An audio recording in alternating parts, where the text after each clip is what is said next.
الحمد لله رب العالمين ووافقه وكافئ مزيدا. اللهم صل على سيدنا محمد وعلى آل سيدنا محمد.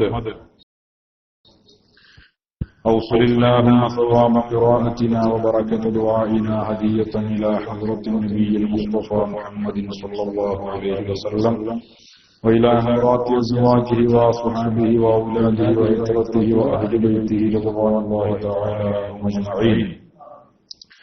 اللهم وإلى حضرات سائر الأنبياء والأولياء والعلماء والشهداء والصديقين والصالحين، ثم إلى حضرات سائر أهل الخير كلهم. اللهم زد لهم شرفا على شرفهم وفضلا على فضلهم وكرامة على كراماتهم. اللهم احفظ علينا من فيوضاتهم وامدنا بمددهم واحمنا بحماياتهم. ربنا ظلمنا أنفسنا وإن لم تغفر لنا وارحمنا لنكونن من الخاسرين. آمين برحمتك يا أرحم الراحمين. وصلى الله على خير خلقه.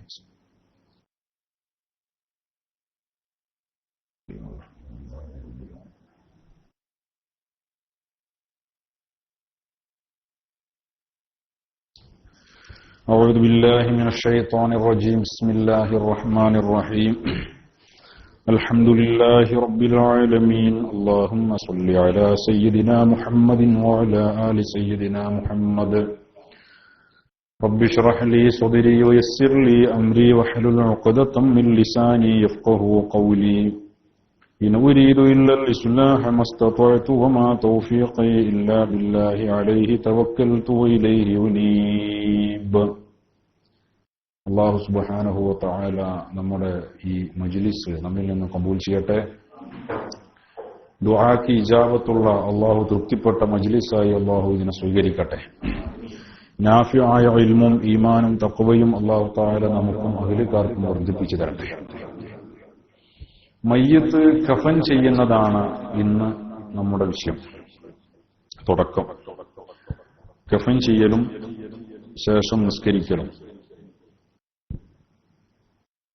മയ്യത്തിനെ കഫൻ ചെയ്യൽ, ശരീരം മുഴുവനായും മറയുന്ന ഒരു വസ്ത്രം കൊണ്ട് മറക്കുക. ഇതാണ് കഫൻ ചെയ്യുന്നതിന്റെ ചുരുങ്ങിയ രൂപം. ശരീരം മുഴുവനുമായും മറയുന്ന ഒരു വസ്ത്രം കൊണ്ട് മറക്കൽ, ഇതാണ് കഫൻ ചെയ്യുന്നതിന്റെ ഏറ്റവും ചുരുങ്ങിയ രൂപം.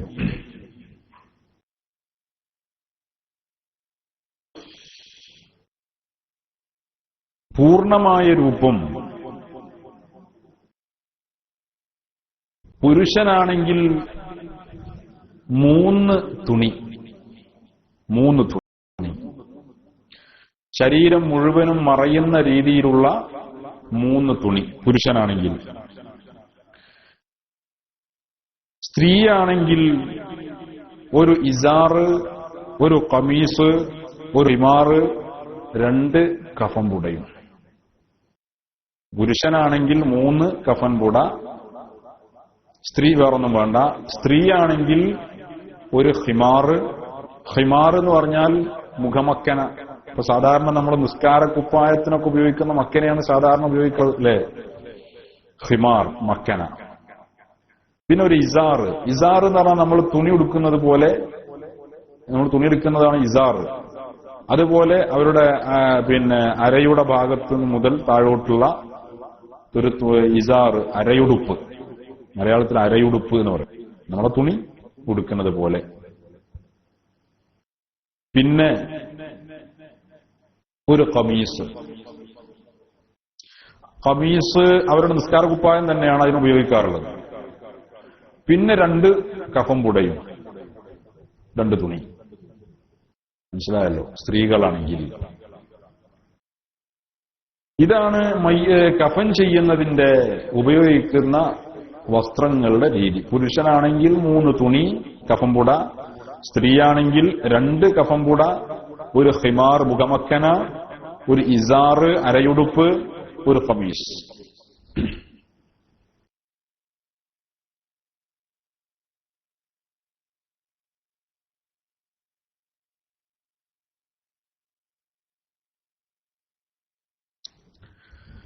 വയുസന്നു കൗനുൽ കഫനി അബിയദ്, കഫൻ ചെയ്യുന്ന തുണി വെള്ള തുണിയായിരിക്കൽ സുന്നത്താണ്. വൃത്തിയുള്ള, കഴുകി വൃത്തിയാക്കപ്പെട്ട, ശുദ്ധിയാക്കപ്പെട്ട വെള്ള നിറത്തിലുള്ള തുണിയാണ്. തുണിയിൽ കഫൻ ചെയ്യൽ സുന്നത്താണ്. അതേപോലെ തന്നെ ഉഊദ് കർപ്പൂരം പോലെയുള്ളത് കൊണ്ട് അതിനെ തബ്ഖീർ എന്ന് പറഞ്ഞാൽ നമ്മൾ പുക കൊള്ളിക്കുക എന്ന് പറയും. പുക കൊള്ളിക്കുക അല്ലെ? സാധാരണ നമ്മുടെ നാട്ടിലൊക്കെ കർപ്പൂരാണ് അതിനുപയോഗിക്കാറുള്ളത്. കർപ്പൂരം ഒന്ന് പുകച്ചിട്ട് തുണിയൊന്ന് അതിലൊന്ന് കാണിക്കും അല്ലെ? ഒരു സുഗന്ധത്തിന് വേണ്ടിയിട്ടാണ്. ഉഊദ് അറബികളൊക്കെ സാധാരണ ഉഊദാണ് അതിനുപയോഗിക്കാറുള്ളത്. ഉഊദ് അല്ലെങ്കിൽ കർപ്പൂരം പോലെയുള്ള സുഗന്ധം ഉണ്ടാക്കുന്നത് കൊണ്ടൊന്ന് പുകപ്പിക്കൽ സുന്നത്താണ്.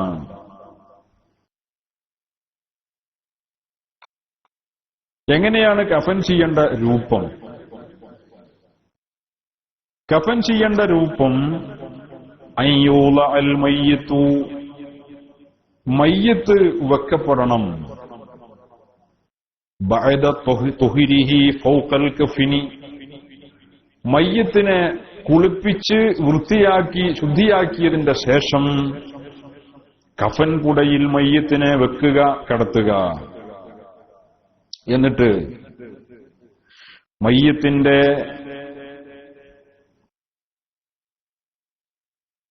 മൂക്ക്, അതേപോലെ തന്നെ മനാഫിദുകൾ, മയ്യിത്തിന്റെ ശരീരത്തിലുള്ള മംഫദുകൾ, മൂക്ക്, അതേപോലെ തന്നെ സുജൂദിന്റെ സ്ഥലം, കണ്ണ്, സുജൂദിന്റെ സ്ഥലം, നെറ്റി, ഈ ഭാഗങ്ങളിലൊക്കെ പരുത്തി വെക്കുക, പഞ്ഞി വെക്കുക. മയ്യിത്തിന്റെ സുജൂദിന്റെ സ്ഥലത്ത്, നെറ്റിയിൽ, അതേപോലെ കണ്ണ്, മൂക്ക് തുടങ്ങി മനുഷ്യന്റെ മംഫദുകൾ, വായകളൊക്കെ മംഫദ്, ഇതിന്റെ മുകളിലൊക്കെ എന്ത് ചെയ്യാം? പഞ്ഞി വെക്കുക. എന്നിട്ട് ഇടത്തുനിന്ന് വലതു ഭാഗത്തേക്ക് ആദ്യത്തെ തുണി മടക്കുക. അപ്പൊ മയ്യത്തിനെ കഫംപുടയിൽ നിർത്തിക്കിടത്തി ഇടതു ഭാഗത്തു നിന്ന് വലതു ഭാഗത്തേക്ക് ആദ്യത്തെ മടക്ക്. ഇടതു ഭാഗത്തു നിന്ന് വലതു ഭാഗത്തേക്ക് ആദ്യത്തെ മടക്ക്. സുമ്മ ഐമനി അലൽ ഐസർ, പിന്നെ ഇടത് ഭാഗത്തിന്റെ മേൽ അങ്ങോട്ടും. അപ്പൊ ഏതുപോലെയായി? നമ്മൾ സാധാരണ തുണിയെടുക്കുന്നത് പോലെ അല്ലേ? ചില നാട്ടിലൊക്കെ ഇത് മീമാണോ കാഫാണോ തിരിച്ചറിയാൻ സാധാരണ നോക്കൽ എങ്ങനെയാണ്? പണ്ട് നാദാപുരത്തിന്റെ ഒരു സുഹൃത്തി അടുത്ത് പറയുണ്ടായി. നാദാപുരത്ത് മുമ്പൊരു പ്രശ്നം ഉണ്ടായില്ല, ഈ അടുത്ത പ്രശ്നമായാലും മുമ്പ്. അപ്പൊ ഈ തുണി എങ്ങനെയാണ് ആളുകൾ എടുത്തിട്ടുള്ളത് നോക്കിയിട്ടാണ് അത്രേ വെട്ടിയിരുന്നത്. തുണി, അപ്പൊ ആള് തുണി എങ്ങനെ എടുത്തിക്കുന്നത് നോക്കിയിട്ടാണ് വെട്ടുക. തുണി വലത്തോട്ട് എടുത്തേക്കുകയാണെങ്കിൽ തിരിച്ചങ്ങോട്ട് വെട്ടും, ഇടത്തോട്ട് എടുത്തേക്കുകയാണെങ്കിൽ അവിടുന്ന് ഇങ്ങോട്ടും വെട്ടും. മനസ്സിലായോ? അപ്പൊ ആ തുണി ഉടുക്കുന്ന രൂപത്തിലാണ് വരും അല്ലെ? ആദ്യം ഇടത് ഭാഗത്തു നിന്ന് വലതു ഭാഗത്തേക്ക് മടക്കും, പിന്നെ വലതു ഭാഗത്തു നിന്ന് ഇടത് ഭാഗത്തേക്ക്. ഇങ്ങനെ 3 തുണിയും ഇതേ രൂപത്തിൽ മടക്കും. ശേഷം എന്നിട്ട് 2 തലയും, കാലിന്റെ ഭാഗവും തലയുടെ ഭാഗവും കെട്ടുകയും ചെയ്യും. ഇതാണ് കഫൻ ചെയ്യുന്നതിന്റെ ഒരു രീതി. ഇത് നമുക്ക് സിമ്പിളാണ്. ഇത് അത്ര വലിയ വിഷയമായിട്ട് പറയേണ്ടതൊന്നുമല്ല, എന്നാലും പറയാമെന്ന് മാത്രം. ഖബറിലേക്ക് വെച്ചാൽ എന്ത് ചെയ്യും? ഈ കെട്ടുകളൊക്കെ അഴിക്കുകയും വേണം. മയ്യത്തിനെ ഖബറിലേക്ക് വെച്ചു കഴിഞ്ഞാൽ ഈ 2 ഭാഗത്തുള്ള കെട്ടു അഴിക്കും. ചിലപ്പോ ഈ തുണി നടുഭാഗത്ത് നിന്ന് തുണി നീങ്ങിപ്പോകാതിരിക്കാൻ വേണ്ടി എന്ത് ചെയ്യും? നടുവിലൊരു കെട്ടും കൊടുക്കാറുണ്ട്, ചെറിയൊരു കെട്ട് അല്ലെ, ഒരു പേരിനൊരു കെട്ട്. അതും ഒക്കെ അഴിക്കും, എല്ലാ കെട്ടുകളും അഴിക്കും.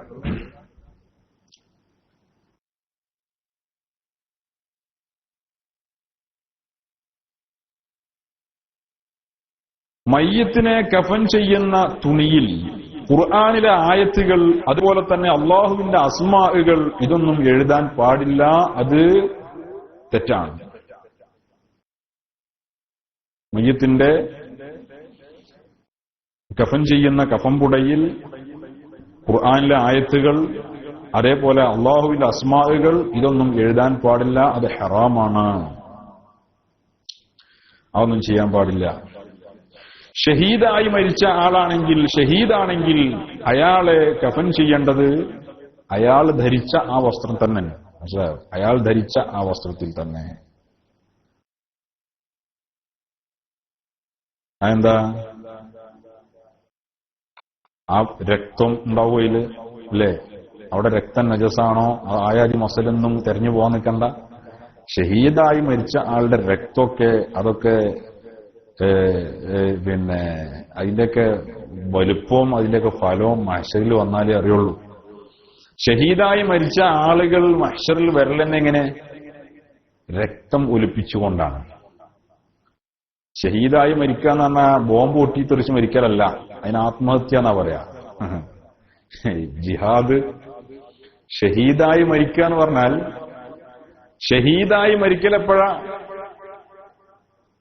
ഷഹീദായി മരിക്കുക എന്ന് പറഞ്ഞാൽ ഇസ്ലാമിൽ അനുവദിക്കപ്പെട്ട രീതിയിലുള്ള ജിഹാദ്, യുദ്ധം, ഹർബ്, ഓതുവത്ത്, അല്ലേ എന്നൊക്കെ പറയാം. ഇസ്ലാം അനുവദിച്ച രീതിയിലുള്ള യുദ്ധം. ഇത് ശരിക്കും മനസ്സിലാക്കണം. ഇസ്ലാം അനുവദിച്ച രീതിയിലുള്ള യുദ്ധം ഒരിക്കലും ബോംബ് ആരെയും തിരികെ പോയി പൊട്ടിത്തെറിച്ചലല്ല. അങ്ങനെ ഒരു യുദ്ധം, ആ പൊട്ടിത്തെറിക്കണിൽ ആരൊക്കെ ഉണ്ടാവും? അതിൽ പെടുന്നവരൊക്കെ പെടും. ഒരു മുസ്ലിമും പെടും, അമുസ്ലിമും പെടും, പരാധിയും പെടും, അപരാധിയും പെടും, നിരപരാധിയും പെടും, എല്ലാവരും പെടും. മനസ്സിലായോ? പൊട്ടിയവനും പെടും. ഇപ്പൊ ഈ അടുത്ത് ആഫ്രിക്കൻ രാജ്യങ്ങളിൽ കുറെ കുട്ടികളെ തട്ടിക്കൊണ്ടുപോയത്രേ ഒരു തീവ്രവാദ സംഘടന. വായിച്ചില്ലേ പത്രത്തിലൊക്കെ? കാമറൂൺ, നൈജീരിയ തുടങ്ങിയ രാജ്യങ്ങളിലൊക്കെ ചാവേറുകളായി അവർ ഉപയോഗിക്കുന്നത് തട്ടിക്കൊണ്ടുപോയ കുട്ടികളെയാണത്രേ. ഈ കുട്ടികളുടെ ശരീരത്തിൽ ബോംബും കെട്ടിവിട്ടിട്ട് ആണ് പറഞ്ഞേക്ക ആൾക്കൂട്ടത്തിലേക്ക്. അവരും പ്രവർത്തിക്കുന്നത് ഇസ്ലാമിന്റെ പേരിലാണ്. അതൊക്കെ എന്ത് ഇസ്ലാമാണ്? ആ രീതിയിലുള്ള ഒരു യുദ്ധ രീതി ഇസ്ലാം പഠിപ്പിച്ചിട്ടുണ്ടോ? നമ്മളെ നാട്ടിലുണ്ട്. ഇന്ന് IS, അല്ലേ, ലോകത്ത് അവർ ചെയ്യുന്നത് ഇസ്ലാമിന്റെ വിപ്ലവം നടത്തുകയാണ്. ഇസ്ലാമിക് സ്റ്റേറ്റ് ഉണ്ടാക്കാനാണ് അവർ പണിയെടുക്കുന്നത്. അതിനു വേണ്ടിയിട്ടാണ് അവർ മഖബറകൾ പൊളിക്കുന്നത്, ഇസ്ലാമിക് സ്റ്റേറ്റ് ഉണ്ടാക്കാൻ. ഇസ്ലാമിക് സ്റ്റേറ്റ് ഉണ്ടാക്കിയ ആളുകളാണ് ഈ മഖബറകളിൽ കിടക്കുന്നത്, അല്ലേ? ലോകത്ത് ഇസ്ലാമിനെ വളർത്തിയതൊരിക്കലും IS-നെ പോലെയുള്ള ഇസ്ലാമിക് സ്റ്റേറ്റിന് വേണ്ടി പൊട്ടിത്തെറിച്ച സ്വയം നിർമ്മിത ബോംബുകളല്ല. പിന്നെ അമ്പിയാക്കളിൽ നിന്ന് ദീൻ കൈപ്പറ്റി അതേപടി ജീവിതത്തിൽ പകർത്തി മറ്റൊരിലേക്ക് ആ 100 പകർന്നുകൊണ്ട് ഔലിയാക്കളാണ് ലോകത്ത് ദീൻ വളർത്തിയിട്ടുള്ളത്. ആർക്കാ നിഷേധിക്കാൻ കഴിയുക? അവര് ദീൻ വളർത്തിയ കാലത്ത് ദീൻ എല്ലായിടത്തും ഉണ്ടായി. ഇന്നത്തെ ഈ തലമുറയാണ് ചൈനയിലേക്ക് പോയിട്ടുള്ളതെങ്കിൽ, ഇന്ത്യയിലേക്ക് വണ്ടി കയറിയിട്ടുള്ളതെങ്കിൽ അവിടെ ദീനല്ല ഉണ്ടാവുക. ഉണ്ടാവോ? ആരെ കണ്ടിട്ടാ ദീനിലേക്ക് വരിക? ഈ പറയുന്ന ആളുകളൊക്കെ സ്വന്തമായ അഖീദയെക്കുറിച്ച് പോലും ധാരണ ഇല്ലാത്തൊരു കൗമ്. എന്നിട്ട് പേരൊക്കെ ഇസ്ലാമിന്റെ പേരും. ഒരിക്കലും അതൊന്നല്ല. ദീൻ വളർത്തിയത് ഔലിയാക്കളാണ്. മുഅ്ജിസത്ത്, കറാമത്തുകളെ കൊണ്ടാണ് ദീനിലേക്ക് ആളുകൾ ഒഴുകി വന്നത്. 1, പല കാരണങ്ങൾ. 2, അവരുടെ വ്യക്തിശുദ്ധി, ജീവിതത്തിലെ അവരുടെ വ്യക്തിശുദ്ധി. ഒക്കെയാണ്. അതാണ് ദീനിലേക്ക് അങ്ങനെയാണ് ആളുകൾ കയറി വന്നത്.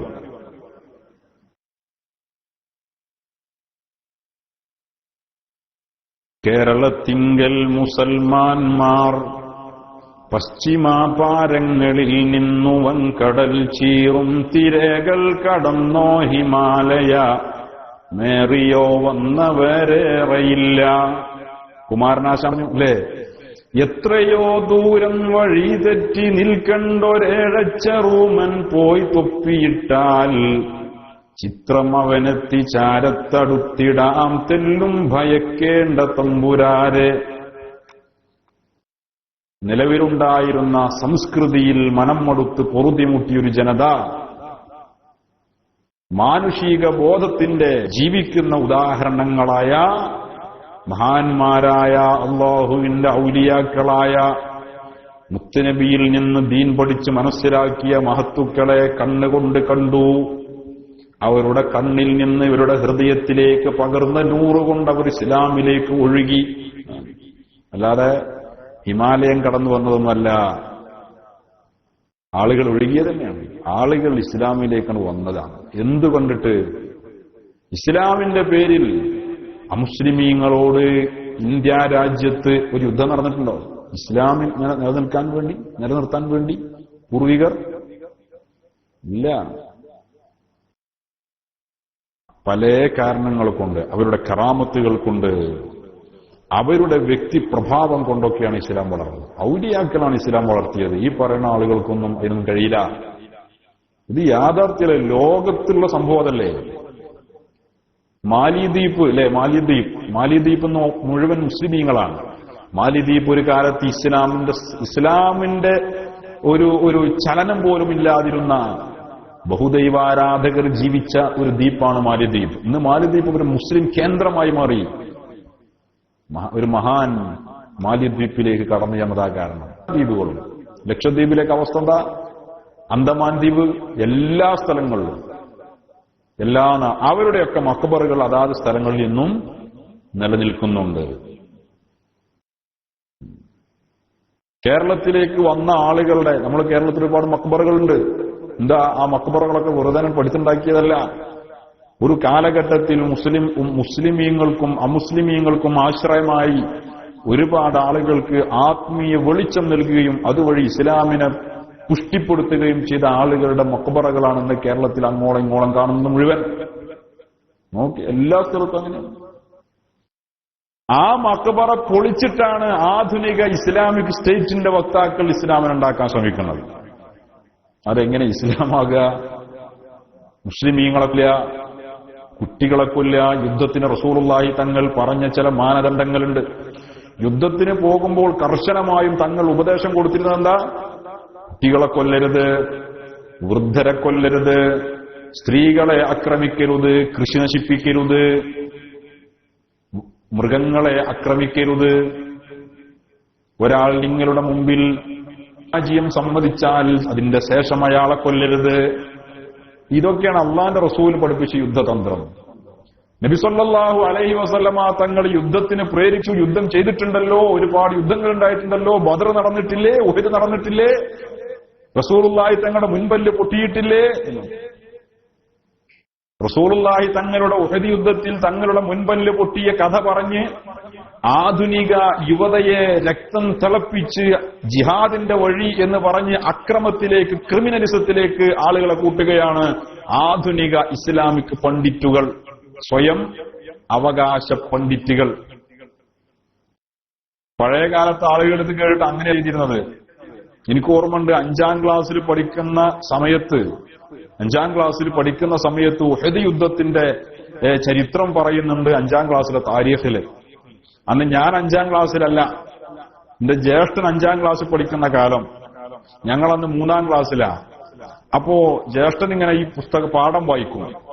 അങ്ങനെ ഈ പാഠത്തിൽ ഇങ്ങനെ വായിക്കുവാനെന്ത് എനിക്കിപ്പോഴും അത് ഓർമ്മയുണ്ട്. ഞാൻ എന്റെ കണ്ണിൽ കാണുന്ന പോലെ ഇവങ്ങനെ വായിക്കും. ഉഹദ് യുദ്ധത്തിൽ അമ്പെയ്ത്തിൽ വിദഗ്ധരായ 50 പേരെ ജബലുർ റുമാത്തിൽ നബി തങ്ങൾ നിർത്തി. അങ്ങനെ വായിച്ചു വരാണ്. എന്നിട്ട് ആ രംഗങ്ങളൊക്കെ പറഞ്ഞിട്ട് പല ആളുകളും ഓടിയതൊക്കെ പറഞ്ഞിട്ട് നബി സല്ലല്ലാഹു അലൈഹി വസല്ലമയും ഏതാനും സ്വഹാബിയും ഉറച്ചു നിന്ന് യുദ്ധം ചെയ്തു. നബി തങ്ങളുടെ ശറഫാക്കപ്പെട്ട ശരീരത്തിൽ താഴെ ചുണ്ടിൽ മുറിവ് പറ്റി, മുൻപല്ല് പൊട്ടി എന്നൊക്കെ ഇങ്ങനെ വായിക്കും. ആ സമയത്തിന്റെ വല്യുമ്മ, ഉപ്പാന്റെ ഉമ്മാക്ക് പറയുമ്പോ ചന്നിയ, മനസ്സിലായോ? ചന്നിയുള്ള ആളാണ്, ചന്നി രോഗം ഉണ്ടല്ലോ. എന്നിട്ട് പോലും ഇവന്ത് വായിക്കുന്നത് കേൾക്കുമ്പോ യാ അല്ലാഹ് എന്ന് പറഞ്ഞിട്ട് ഉമ്മ കരയും, വല്യമ്മ കരയും. അങ്ങനെ ഞങ്ങൾ 5ാം ക്ലാസ്സിൽ എത്തിയപ്പോ വല്യമ്മാനെ കരയിപ്പിക്കാൻ വേണ്ടിയിട്ട് ഞാനത് വല്യമ്മാനെ മുന്നിൽ വായിക്കും. അതാണ് എനിക്ക് അത്ര ഓർമ്മ, മനസ്സിലായോ? അതാണ് അവരുടെ ഈമാൻ. മനസ്സിലായോ? അതാണ് പഴയ ആളുകൾ. നമ്മളിപ്പോ ഇപ്പോഴും ആ പാഠപുസ്തകത്തിൽ നിന്ന് പഠിപ്പിക്കുന്നുണ്ട്. ആര് കരയണ? ഇതിന്റെ കഥ പറഞ്ഞിട്ട് നബി തങ്ങളുടെ തിരുശരീരത്തിന്റെ പുണ്യശരീരത്തിൽ മുറിവ് പറ്റി എന്ന് കേൾക്കുമ്പോഴേക്ക് സഹിക്കാൻ കഴിയാതെ കരഞ്ഞുപോയ ഒരു അവസ്ഥയിൽ നിന്ന് ആധുനിക മുസ്ലിമീങ്ങൾ ഈ സംഭവം പറഞ്ഞ് യുവതയെ ജിഹാദിലേക്ക് വലിച്ചു കൊണ്ടുവരാൻ ശ്രമിക്കുന്ന ഈ ഒരു മാറ്റമാണ് ആധുനിക മുസ്ലിമിന്റെ ഏറ്റവും വലിയ നാശം. ആത്മീയതയല്ല, വികാരമാണ്. മനസ്സിലായോ? വികാരം മാത്രം, വിവേകങ്ങളൊന്നുമില്ല, വികാരം. ഇതെന്താ? 13 വർഷക്കാലം മക്കയിൽ കൊടും പീഡനങ്ങൾ സഹിച്ചു, പ്രയാസപ്പെട്ടു. റസൂലുള്ളാഹി തങ്ങൾ ക്ഷമിച്ചു, അല്ലേ? ഉമർ ഇബ്നുൽ ഖത്താബ് റളിയല്ലാഹു അൻഹുവിന്റെ വരവോടുകൂടെ ഇസ്ലാം പരസ്യമായി പ്രബോധനം ചെയ്യാൻ തുടങ്ങി. എന്നിട്ടും മുത്തുനബി യുദ്ധത്തിലേക്ക് തിരിഞ്ഞിട്ടില്ല. പിന്നെ ക്ഷമിച്ചു. ക്ഷമിക്കാൻ വേണ്ടി മുസ്ലിമീങ്ങളോട് ആഹ്വാനം ചെയ്തു. എത്രയത് ക്ഷമിക്ക നബിയെ എന്ന് ചോദിച്ചു. ക്ഷമിക്കുന്നവർക്കാണ് വിജയം, ക്ഷമിക്കുന്നവർക്കാണ് സന്തോഷ വാർത്ത. റസൂലുള്ളാഹി തങ്ങൾ അവരെ കേൾപ്പിച്ചു. ക്ഷമിച്ചു. 13 വർഷം ക്ഷമിച്ചു. 13 വർഷം ക്ഷമിച്ചു, സഹിച്ചു. പക്ഷേ നിൽക്കാൻ കഴിയാതെ വന്നപ്പോൾ, അതിക്രമം രൂക്ഷമായപ്പോൾ, വീട്ടിലിരിക്കാൻ പോലും കഴിയാത്ത സാഹചര്യം വന്നപ്പോൾ നബി സല്ലല്ലാഹു അലൈഹി വസല്ലമ തങ്ങൾക്ക് ഹിജ്റ പോകാനുള്ള അനുമതി ലഭിച്ചു. ഹിജ്റ പോയി. ഹിജ്റ പോയപ്പോൾ പോലും രഹസ്യമായ ഹിജ്റ പോയി. എന്തേ?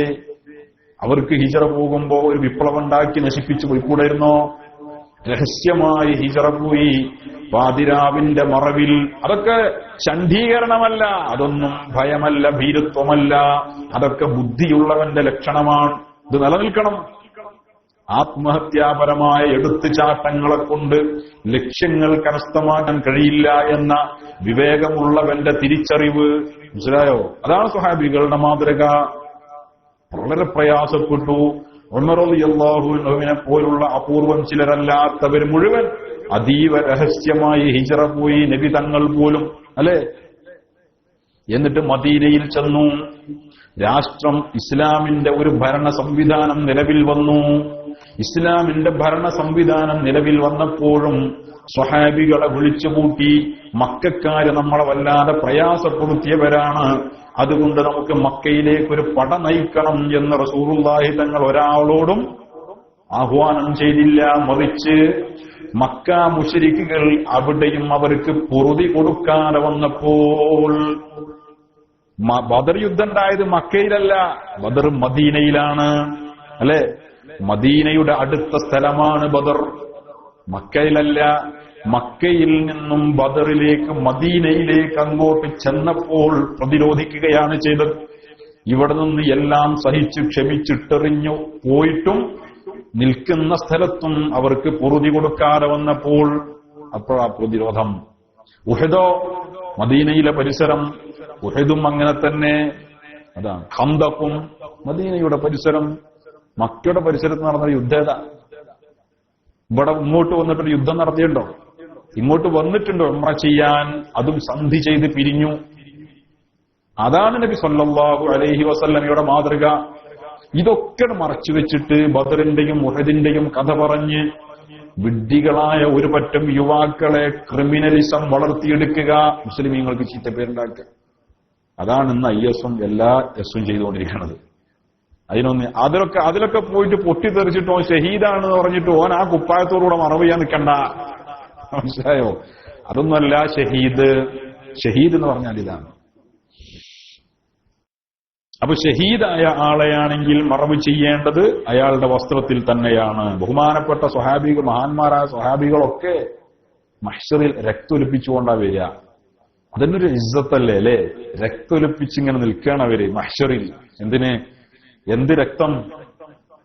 ഇസ്ലാമിന് വേണ്ടി യുദ്ധം ചെയ്ത് ലാ ഇലാഹ ഇല്ലല്ലാഹ്ക്ക് വേണ്ടി പൊരുതിയ ആ അടയാളവുമായിട്ട് ഇങ്ങനെ നിൽക്കാന്ന് പറഞ്ഞാൽ അതെന്നെ ഒരു ഇസ്സത്തല്ലേ?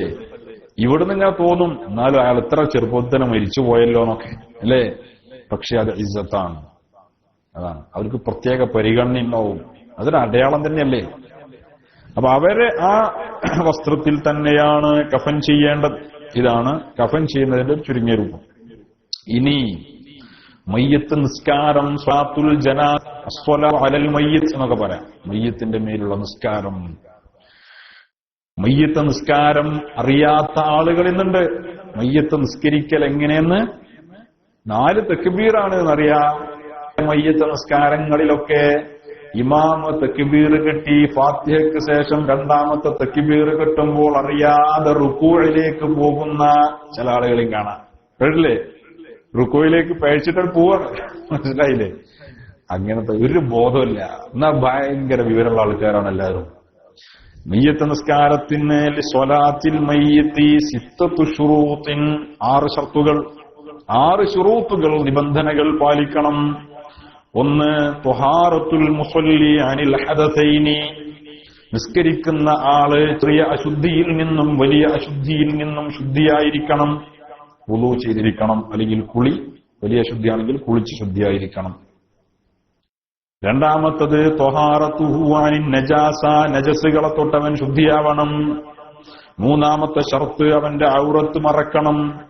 4ാമത്തെ നിബന്ധന ഇസ്തിഖ്ബാലുൽ ഖിബ്ല, ഖിബ്ലക്ക് മുന്നിടണം. 5ാമത്തെ നിബന്ധന തഖദ്ദുമു തുഹുറുൽ മയ്യിത്തി, മയ്യത്തിന്റെ ശുദ്ധി മുൻകടക്കണം. എന്ന് പറഞ്ഞാൽ മയ്യത്തിനെ കുളിപ്പിച്ച ശേഷമായിരിക്കണം നിസ്കരിക്കേണ്ടത്. അതുകൊണ്ടാണ് നമ്മളിവിടെ മയ്യത്തിന് ഒരാൾ മരിച്ചു എന്നറിഞ്ഞാൽ അയാളെ കുളിപ്പിക്കലും നിസ്കാരമൊക്കെ കഴിഞ്ഞിട്ടുണ്ടോ എന്ന് അന്വേഷിക്കും. അതിന്റെ ശേഷമാണ് നിസ്കരിക്കേണ്ടത്. ഫലൗ വഖഅൽ മയ്യിതു ഫീ ബിഇരിൻ ഔ ബഹ്റിൻ ഔ തഹ്ത റദ്മിൻ വതഅസ്സറ ഗസ്ലുഹു വതയമ്മുമുഹു ലം യുസല്ല അലൈഹി. അല്ലാഹു തആല കാക്കട്ടെ. മയ്യത്ത് കിണറ്റിൽ വീണു, അല്ലെങ്കിൽ കടലിൽ വീണു, കിണറ്റിലോ കടലിലോ ഒക്കെ വീണു, അല്ലെങ്കിൽ ഇടിഞ്ഞു പൊളിഞ്ഞ ഒരു ബിൽഡിങ്ങിന്റെ ഒക്കെ ഉള്ളിൽ, ബിൽഡിങ്ങിന്റെ ഉള്ളിൽ പൊട്ടുപോയി, മയ്യത്തിനെ പുറത്തെടുക്കാൻ കഴിയില്ല, കുളിപ്പിക്കാൻ കഴിയുന്നില്ല, കിട്ടിയില്ല. അങ്ങനെയൊക്കെ സംഭവിച്ചാൽ ആ മയ്യത്തിന്റെ മേൽ നിസ്കരിക്കാൻ പാടില്ല. ശുദ്ധിയില്ലാതെ നിസ്കരിക്കാൻ പറ്റില്ലല്ലോ. അപ്പൊ ആ രീതിയിലുള്ള മരണത്തിൽ നിന്ന് അല്ലാഹു നമ്മളെ കാക്കട്ടെ. മനസ്സിലായോ? അത് ഇവരറിയേണ്ട വിഷയമാണ് അല്ലേ? ശ്രദ്ധിക്കാത്തൊരു വിഷയമാണ്. എന്ത്? മയ്യത്തിനെ കുളിപ്പിക്കാൻ കിട്ടിയില്ല പല കാരണങ്ങളാൽ. ഇപ്പൊ ഫ്ലൈറ്റ് ആക്സിഡന്റ് ഒക്കെ അല്ലേ, അല്ലാഹു തആല കാക്കട്ടെ. അത്തരം അപകടങ്ങളിൽ അല്ലാഹു നമ്മയും അഹ്ലുകാരെയും കാക്കട്ടെ. അതുപോലെ മയ്യത്ത്, മനുഷ്യന്റെ ജനാസ കുളിപ്പിക്കാനും മറ്റും കിട്ടിയില്ലെങ്കിൽ, ആ രീതിയിലാണ് മരിച്ചതെങ്കിൽ, കുളിപ്പിക്കാൻ സാധിച്ചില്ലെങ്കിൽ, തയമ്മം ചെയ്യാനും ബുദ്ധിമുട്ട് വന്നിട്ടുണ്ടെങ്കിൽ, എന്നാണ് മയ്യത്തിന് കിട്ടിയില്ല, ലം യുസല്ല അലൈഹി, അവന്റെ പേര് നിസ്കരിക്കരുത്. ഇതാണ് 5ാമത്തെ നിബന്ധന. ഏത്? മയ്യത്തിന്റെ തുഹുർ, ശുദ്ധി മുന്തിക്കുക. പിന്നെ 6ാമത്തെ ഇഅ്തിബാറുൽ മയ്യിത്തി കഇമാമിൻ, ഇമാമിനെ പോലെ പരിഗണിക്കണം മയ്യത്തിനെ. മയ്യത്തിന്റെ മുന്നിൽ വെച്ചിട്ടാണ് നിസ്കരിക്കണത് അല്ലെ? മയ്യത്തിനെ ഇമാമിനെ പോലെ പരിഗണിക്കണം എന്ന് പറഞ്ഞാൽ മയ്യത്തിനേക്കാൾ ഫലാ യതഖദ്ദമു അലൈഹി ഫിൽ മൗഖിഫി, നിൽക്കുന്ന ആളുകൾ നൃത്തത്തിൽ മയ്യത്തിനേക്കാൾ മുന്നോട്ട് പോകാൻ പാടില്ല. ഇമാമിന്റെ മുന്നോട്ട് പോയാൽ നിസ്കാരം ശരിയാവില്ല. ഇവിടെ ചില ആൾക്കാർക്ക് ഇവിടെ ആയാലും ഒരുതുമില്ല അല്ലെ? ഇവിടെ ഓനെ കുമുന്ന് പുറത്തിറങ്ങിയാൽ മതി എന്നാവും. ജുമാക്കൊക്കെ കണ്ടിട്ടില്ലേ? നമ്മളവിടെ കുറെ വലിയ വളവന്മാര് ജുമാക്കും അവസാന ഘട്ടത്തിലാ വരിക. ഒരു മുസല്ലിം കയ്യെ പിടിച്ചിറങ്ങുന്ന റൂമിന്റെ താഴെ തന്നെ പള്ളി എവിടെയോ ഇക്കാരം. ചിലപ്പോ ഇമാമിന്റെ അപ്പുറത്തെ പള്ളിയിലുള്ള ജുമയിലാണോ ഉള്ളത്, ഈ പള്ളിയിലുള്ള ജുമയിലാണോ ഉള്ളത് എന്നൊന്നും അറിയില്ല. ഏതോ ഒരു ജുമയിലും ഉണ്ട്. ആ രീതിയിൽ അതല്ലേ ഒരു കഥയില്ലാത്ത കുറെ കൗമ്, വലിയ ഇസ്ലാമിസ്റ്റ്വാദികൾ. അറിയാത്തതുകൊണ്ടാണ്. പറഞ്ഞു കൊടുത്താൽ മനസ്സിലാവില്ല, അല്ലെങ്കിൽ ചോദിച്ചു പഠിക്കോട് ചെയ്യൂല. അപ്പൊ ഇമാമിന്റെ സ്ഥാനത്ത് മയ്യത്തിനെ കാണുക, എന്നിട്ട് മയ്യത്തിനെ നിർത്തണം എന്ന് പറഞ്ഞാൽ മയ്യത്തിന്റെ മുൻകടക്കാൻ പാടില്ല. വേറൊരു വിഷയമുണ്ട്, നമ്മളെ വിഷയമായിട്ട് ബന്ധപ്പെട്ടതല്ലാത്തൊരു വിഷയം. മയ്യത്തിനെ മുന്നിൽ വെച്ച് നിസ്കരിക്കുന്നത് കണ്ടാൽ ആധുനിക തൗഹീദ്വാദികൾ എന്താ പറയാ എന്ന് പറയണേ? അത് വലിയൊരു തെളിവല്ലേ? അതല്ലേ? മയ്യത്തിനെ ഇപ്പോ ഖബറിന്റെ അടുത്ത് നിന്നിട്ട് ദ്വാരക്കുമ്പോ അത് ഓലോടുള്ള ദ്വായാണ് എന്നൊക്കെയാണ് ഓരോരുത്തർ പറയണത്, ഇല്ലേ? അല്ലേ? ഖബറിന്റെ അരികിൽ വെച്ച് ദ്വാ ചെയ്താൽ അത് അവരോടുള്ള ദ്വായാണത്രേ. അങ്ങനെ വരുവോ? ഇല്ല. മനുഷ്യന്റെ നീയത്താണ് കുഫറും ഇസ്ലാമും ശിർക്കും തൗഹീദൊക്കെ തീരുമാനിക്കുന്നത്. ഹൃദയത്തിലുള്ള അവന്റെ കാഴ്ചപ്പാട് അതാ. അങ്ങനെയാണെങ്കിൽ മയ്യത്തിന്റെ മുമ്പിൽ വെച്ച് നിസ്കരിക്കുക, നിങ്ങളൊന്ന് ആലോചിച്ച് നോക്കുകയാണെങ്കിൽ എത്രമാത്രം വലിയൊരു ശിർക്കാവത് ഈ കാഴ്ചപ്പാടനുസരിച്ച്. അപ്പൊ മയ്യത്ത് അവിടെ മുന്നിലുണ്ട്. ഈ നിസ്കാരം മയ്യത്തിന്റെ പേരിലാണ്, മയ്യത്തിന് വേണ്ടിയുള്ളതല്ല. നിസ്കാരം ആർക്ക് വേണ്ടിയാണ്? അള്ളാഹുവിന് വേണ്ടിയാണ്. ആരുടെ മേലിൽ? മയ്യത്തിന്റെ മേലുള്ള നിസ്കാരം അള്ളാഹുവിന് വേണ്ടി. നേർച്ചന്റെ ഒക്കെ വിദ്യ തന്നെ. നേർച്ചയൊക്കെ അങ്ങനെ തന്നെയല്ലേ? കോയിനെ നേർച്ചയാക്കി മുഹയ്യിദ്ദീൻ ഷേഖ് റളിയല്ലാഹു അൻഹുവിന് ഒരു കോയിനെ നേർച്ചയാക്കി. മുഹയ്യിദ്ദീൻ ഷേഖിന്റെ പേരിൽ ഒരു കോയിനെ നേർച്ചയാക്കി. നേർച്ചയാക്കിയത് ആരുടെ പേരിൽ? മുഹയ്യിദ്ദീൻ ഷേഖിന്റെ പേരിൽ.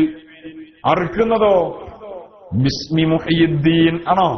അല്ലല്ല, പിന്നെ ബിസ്മില്ലാഹിർ റഹ്മാനിർ റഹീം എന്ന് പറഞ്ഞിട്ട് അറുക്കുന്നത്. അള്ളാഹുവിന്റെ പേര് കൊണ്ടാണ് അറുക്കുന്നത്. കൂലി കിട്ടുന്നതും അള്ളാഹുവിൽ നിന്നാണ്. ആർക്ക് വേണ്ടിയാണ് അറുത്തത്? അള്ളാഹുവിന് വേണ്ടി. ആരുടെ പേരിൽ? മുഹയ്യിദ്ദീൻ ഷേഖിന്റെ പേരിൽ. അതന്നെ നേർച്ച. മനസ്സിലായോ? ഇതൊക്കെ കല്ലും നെല്ലും വേറിച്ച് മനസ്സിലാക്കിയാൽ മതി. ഇതൊക്കെ നമ്മൾ മറ്റൊരു വഴിയിൽ ചെയ്യുന്നുണ്ട്. പക്ഷെ ഇവിടെ നേർച്ച എന്ന് പറയുമ്പോൾ അത് വലിയ ശിർക്കാകാണ്. മയ്യത്ത് നിസ്കരിക്കുമ്പോൾ ആ ശിർക്കോട്ട് വരുന്നില്ല. എന്താണെന്ന് മനസ്സിലാക്കാത്തൊരു പ്രയാസം.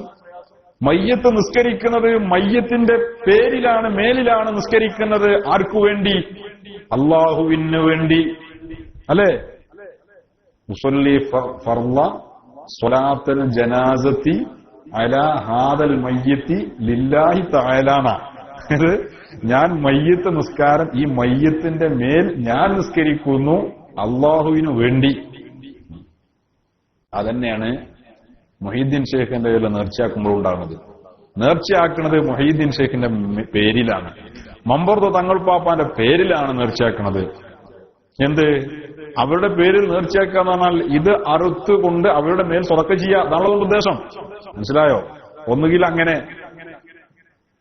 ഇത് അവരുടെ പേരിലാണ്, പക്ഷേ ആർക്കു വേണ്ടിയാണ്? അള്ളാഹുവിന് വേണ്ടിയാണ്. മനസ്സിലായോ? ഒരു പ്രശ്നമില്ല. ഇത് നമ്മൾ ചെയ്യുന്നുണ്ട്. നേർച്ച എന്ന് പറയുമ്പോൾ അവിടെ പറയില്ല നിസ്കാരത്തിൽ പ്രശ്നം ഇല്ലാതൊക്കെ എങ്ങനെ? അതൊരിക്കലുമില്ല.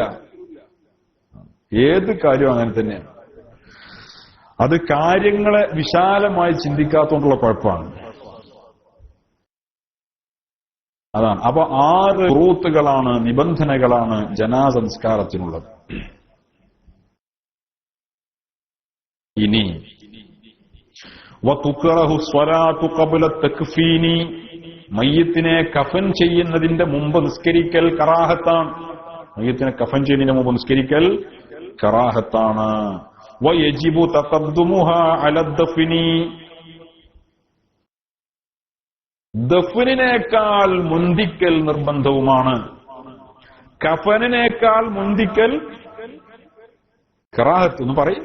കഫൻ ചെയ്യുന്നതിനെ മുമ്പ് നിസ്കരിക്കൽ കറാഹത്ത്. ദഫൻ എന്ന് പറഞ്ഞാൽ മറവ് ചെയ്യുന്നതിന്റെ മുമ്പ് നിസ്കാരം നിർവഹിക്കാതിരിക്കൽ പാടില്ല. നിസ്കരിക്കൽ വാജിബ്. മനസ്സിലായോ? വയജിബു തഖദ്ദുമുഹാ അല ദഫ്നി, മറവ് ചെയ്യുന്നതിന്റെ മുമ്പ് നിസ്കരിക്കൽ വാജിബാണ്. എന്നാൽ ഒരാളെ മറവ് ചെയ്യുന്നതിന് മുമ്പ് നിസ്കരിച്ചില്ല, ഏതെങ്കിലും ഒരു കാരണം കൊണ്ട്.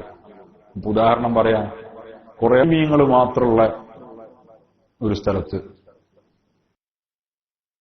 മയ്യത്തിനെ കുളിപ്പിച്ചു. ഏതെങ്കിലും ഒരു ചാൻസ്, ഒരു ഫിഖഹിയായ വിഷയം പറയാൻ ഓരോ സാധ്യതകൾ, സാങ്കല്പികമായ വിഷയങ്ങൾ ഉണ്ടാക്കുക. മയ്യത്തിനെ കുളിപ്പിക്കൽ കഴിഞ്ഞിട്ടുണ്ട്. ഏതെങ്കിലും ഒരു കാര്യം കൊണ്ട് മയ്യത്തിന് എന്ത് ചെയ്തില്ല? നിസ്കരിച്ചിട്ടില്ല. പിന്നെ മറവ് ചെയ്തിട്ടുണ്ട്. ഒരു പക്ഷേ ആളുകൾ നിസ്കരിച്ചിട്ടുണ്ട് എന്നാണ് കരുതി, എല്ലാവരോടും മറന്നുപോയി. അത് സംഭവിക്കുക. അധികം ആൾക്കാരൊന്നും ഉണ്ടാവില്ല, കുറച്ച് ആളുകളേ ഉള്ളൂ. ഒരാളൊരാളും നിസ്കാരം പറന്നു വീടി. ഈ ആൾക്കാർ ഇവർ നിസ്കരിച്ചോ അല്ലേ എന്ന് ഇവരെ മറന്നു, അല്ലെങ്കിൽ ഇവർക്ക് എന്താ അത് ചെയ്യേണ്ടതെന്ന് അറിയില്ല. ഒരാൾ മറവ് ചെയ്തു. കുളിപ്പിക്കണേ വരെ അവർക്ക് അറിയുന്നു, പിന്നെന്താ ചെയ്യേണ്ടതെന്ന് അറിയില്ല. അവർ മറവ് ചെയ്തു. അപ്പൊ മയ്യത്തിന് നിസ്കരിച്ചിട്ടില്ല എന്നറിഞ്ഞു. എന്ത് ചെയ്യണം? അപ്പൊ ആ മയ്യത്തിന്റെ ഖബറിന്റെ അടുത്ത് പോയിട്ട് നിസ്കരിക്കുക. എന്നാലും മയ്യത്ത് ഫർള് വീടും. മനസ്സിലായോ? ഖബറിന്റെ അരികിൽ നിസ്കരിക്കുന്നത് കൊണ്ട് ഫർള് വീടുന്നതാണ്. വതസിഹു സ്വലാത്തു അലാ ഗായിബിൻ അനിൽ ബലദി. വതസിഹു സ്വലാത്തു അലാ ഗായിബിൻ അനിൽ ബലദി. തന്റെ നാട്ടിൽ നിന്നും വിദൂരത്തായ ഗായിബായ മയ്യത്തിന്റെ മേൽ നിസ്കരിച്ചാലും ആ നിസ്കാരവും സഹീഹാണ്. ഗായിബായ മയ്യത്തിന്റെ മേൽ നിസ്കരിക്കാത്ത കുറെ വലിയ ബുദ്ധിയുള്ള ആൾക്കാർ നമ്മളെ നാട്ടിലുണ്ട് അല്ലേ?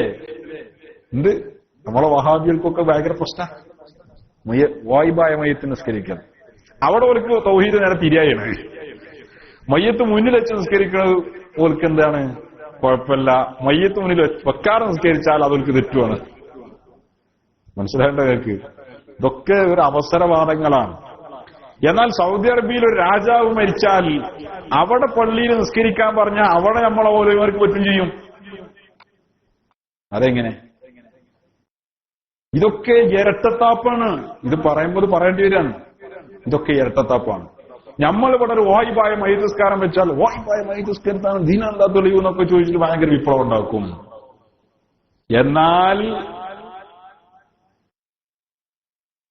ഇപ്പോതാ ഈ അടുത്ത് ബഹുമാനപ്പെട്ട അബ്ദുള്ള രാജാവ് മരണപ്പെട്ടു. എല്ലാ പള്ളികളിലും അവിടെ നിസ്കാരം നടന്നു. വായിബായ മയ്യിത്ത് നിസ്കാരം. അപ്പൊ രാജാക്കന്മാർക്ക് നിസ്കരിക്കാം. കാരണം എന്താ? നബി സല്ലല്ലാഹു അലൈഹി വസല്ലം തങ്ങൾ നജ്ജാശി രാജാവിനാണ് നിസ്കരിച്ചത്. അതുകൊണ്ട് രാജാക്കന്മാർ വെച്ചാൽ നിസ്കരിക്കാന്നാണ് ചില പുതിയ കണ്ടെത്തലുകൾ.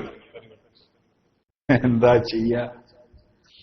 ബഹുമാനപ്പെട്ട നജ്ജാശി രാജാവ് മരണപ്പെട്ടു എന്ന വാർത്ത നബി സല്ലല്ലാഹു അലൈഹി വസല്ലമ തങ്ങൾ അറിഞ്ഞു. ആ സമയത്ത് ഹബീബായ നബി സല്ലല്ലാഹു അലൈഹി വസല്ലമ തങ്ങൾ എത്യോപ്യയുടെ രാജാവായ ഹബിഷയുടെ രാജാവായ ഇസ്ലാം സ്വീകരിച്ചിരുന്ന മഹാനായ നജ്ജാശി രാജാവിന് വേണ്ടി നബി സല്ലല്ലാഹു അലൈഹി വസല്ലമ തങ്ങൾ തന്റെ സ്വഹാബികളെയും കൂട്ടി മദീനയിൽ വെച്ച് ജനാസ നിസ്കരിച്ചു. ഗായിബായ മയ്യിത്ത് നിസ്കാരം. നജ്ജാശി രാജാവ് എത്യോപ്യക്കാരനാണ്. മദീനയിലാണ് റസൂലുള്ളാഹി നിസ്കരിച്ചത് സല്ലല്ലാഹു അലൈഹി വസല്ലം. ഈ ഹദീസ് തെളിവ് പിടിച്ചുകൊണ്ട് മഹാന്മാരായ ഫുഖഹാ പറഞ്ഞു, എന്ത്?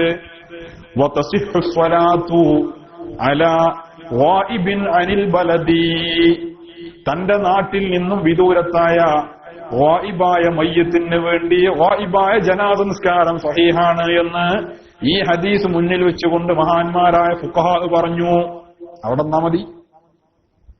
റസൂലുള്ളാഹി തങ്ങള് അന്നല്ലേ ചെയ്തിട്ടുള്ളൂ, പിന്നെ പലരും മരിച്ചിട്ട് അങ്ങനെ ചെയ്തിട്ടില്ലല്ലോ എന്നൊക്കെ എന്തിനു പറയണത്? റസൂലുള്ളാഹി തങ്ങൾ ഒരിക്കൽ ചെയ്തു എന്ന് പറഞ്ഞാൽ പോരെ? ഒരിക്കൽ ചെയ്തത് അറിഞ്ഞാൽ പോരെ? അതന്നെ ധാരാളല്ലേ. ശാഫിഈ മദ്ഹബിലെ ഫുഖഹാ ഭംഗിയായി ഈ വിഷയം കൈകാര്യം ചെയ്തിട്ടുണ്ട്. അപ്പൊ ഇതിന്റെ അടിസ്ഥാനത്തിലാണ് നമ്മളൊക്കെ ഇവിടെ ഗായിബായ മയ്യിത്ത് നിസ്കാരം നിർവഹിക്കുന്നത്. ചില ആൾക്കാർ ഇവിടെ ഗായിബായ മയ്യിത്ത് നിസ്കാരം പറ്റില്ല എന്ന് പറഞ്ഞ ആളുകളും ചിലപ്പോ കാണാ അവരെ കുടുംബത്തിൽ അടുത്ത ആളുകൾ ആരെങ്കിലും മരിച്ചാൽ നാട്ടിൽ പോകാൻ പറ്റാതായ ഒരു എഴുത്തും കൊണ്ടിങ്ങനെ വരുന്നത് നമ്മൾ നിസ്കരിക്കുന്ന കൊടുത്തിട്ട്. അപ്പോ അത് ആരാല് ഇങ്ങനെ ഒരുജാതി അവസരവാദങ്ങൾ കളിക്കുന്ന പല ആളുകളുണ്ട്. അപ്പൊ ഈ വിവരമില്ലാത്ത ആളുകളുടെ കോപ്രായങ്ങൾ കണ്ടിട്ട് നമ്മൾ ദീനെ മനസ്സിലാക്കരുത്. മഹാന്മാരായ ഫുഖഹാ, ഞാൻ പറഞ്ഞല്ലോ കഴിഞ്ഞ ആഴ്ച, എന്തെല്ലാം ഖിയാമത്ത് നാൾ വരെ ഇവിടെ സംഭവിക്കാൻ പോകുന്നുണ്ടോ അതിനെക്കുറിച്ച് മുഴുവൻ ചർച്ച നടത്തിയിട്ടുണ്ട്. ഒന്നും അവർ വിടാതെ പോയിട്ടില്ല. എന്ത് ആധുനിക പ്രശ്നങ്ങളുണ്ടെങ്കിലും കർമ്മശാസ്ത്ര ഗ്രന്ഥങ്ങളെടുത്ത് പരിശോധിച്ചാൽ അതിന്റെ വഴി നമുക്കത് തെളിഞ്ഞിട്ടും. അതിനാണ് അല്ലാഹു തആല അവരെ ചുമതലപ്പെടുത്തിയിട്ടുള്ളത്. അതവർ ചെയ്തിട്ടുണ്ട്.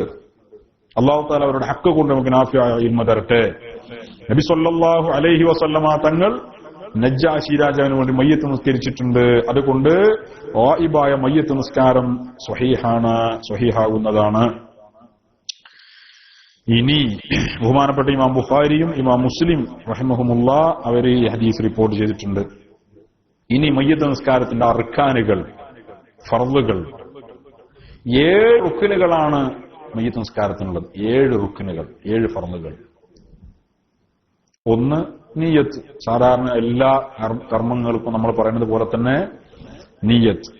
മറ്റുള്ള ഫർള് നിസ്കാരങ്ങൾക്കൊക്കെ നമ്മൾ സാധാരണ ചെയ്യുന്നത് പോലുള്ള നിയ്യത്ത്. ഉസല്ലി ഫർള സ്വലാത്ത മയ്യത്തി, ഉസല്ലി സ്വലാത്ത, ഉസല്ലി ഫർള സ്വലാത്തുൽ ജനാസത്തി അലാ ഹാദിഹിൽ മയ്യിത്തി, അല്ലേ? അല്ലെങ്കിൽ അലാ ഹാദൽ മയ്യിത്തി ലില്ലാഹി തആല എന്ന്. ഇനി അറബി പറഞ്ഞ് അടങ്ങാറാകേണ്ടതില്ല, മലയാളത്തിലും നിയ്യത്ത് ചെയ്യുക, ഈ മയ്യത്തിന് വേണ്ടി ഫർളായ ജനാസ നിസ്കാരം ഞാൻ നിസ്കരിക്കുന്നു എന്ന് കരുതുക. വായിബായ മയ്യത്താണെങ്കിൽ അവിടെ വേറൊരു വിഷയം. വായിബായ മയ്യത്ത് ഇപ്പൊ നമ്മളൊക്കെ സാധാരണ വായിബായ മയ്യത്ത് നിസ്കരിക്കുമ്പോൾ ഒരു 10-20 ആൾക്കാർ പേരൊക്കെ ഉണ്ടാവും, അല്ലേ? ഇപ്പൊ കഴിഞ്ഞ തിങ്കളാഴ്ച ഞങ്ങൾ നിസ്കരിച്ച ഏകദേശം 21 ആളുണ്ട്. ഇങ്ങനെ നിസ്കരിക്കുമ്പോൾ നമ്മൾ എങ്ങനെ നിയ്യത്ത് ചെയ്യാ? അവിടെ ഒരു പ്രശ്നമല്ല. ഇമാമ് നിസ്കരിക്കുന്ന വായിബായ മയ്യത്ത് നിസ്കാരം ഞാനും നിർവഹിക്കുന്നു എന്നാണ് കരുതുക. മനസ്സിലായോ? ഇമാം നിസ്കരിക്കുന്നവരുടെ പേരിലുള്ള വായിബായ മയ്യത്ത് നിസ്കാരം ഞാൻ നിസ്കരിക്കുന്നു. മനസ്സിലായോ? അത്ര ചെയ്താൽ മതി. പിന്നെ അവിടെ ഈ മരിച്ച ആളുകളുടെ പേരുകൾ പറയലും എണ്ണം പറയലും ഇതൊന്നും ആവശ്യമില്ല, അത്യാവശ്യമല്ല. അത് പറഞ്ഞു വെച്ചിട്ട് വിരോധം ഉണ്ടായിട്ടല്ല, പറയൽ ഒന്നും ഇതിന്റെ നിർബന്ധമായ കാര്യമല്ല. മനസ്സിലായോ?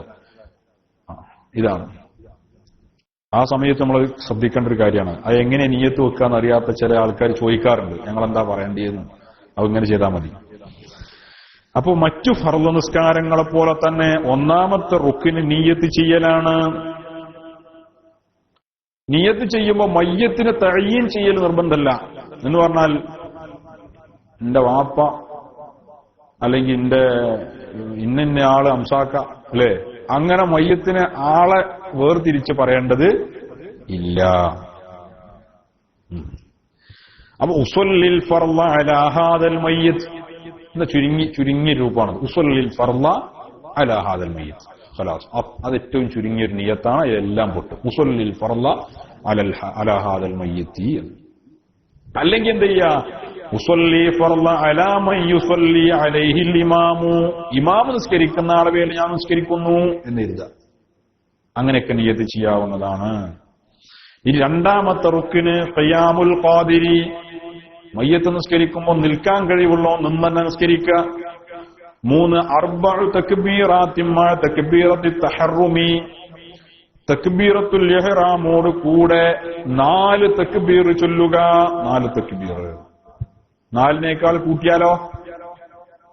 4നേക്കാൾ ഒരു ഇമാം കഴിച്ച് 5 ആണ് ചൊല്ലി, 5ാമത് തക്ബീർ കിട്ടി.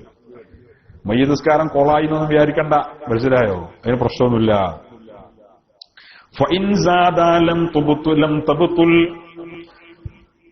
4നേക്കാൾ അധികരിപ്പിച്ചാൽ നിസ്കാരം ബാത്തിലാവുകയില്ല.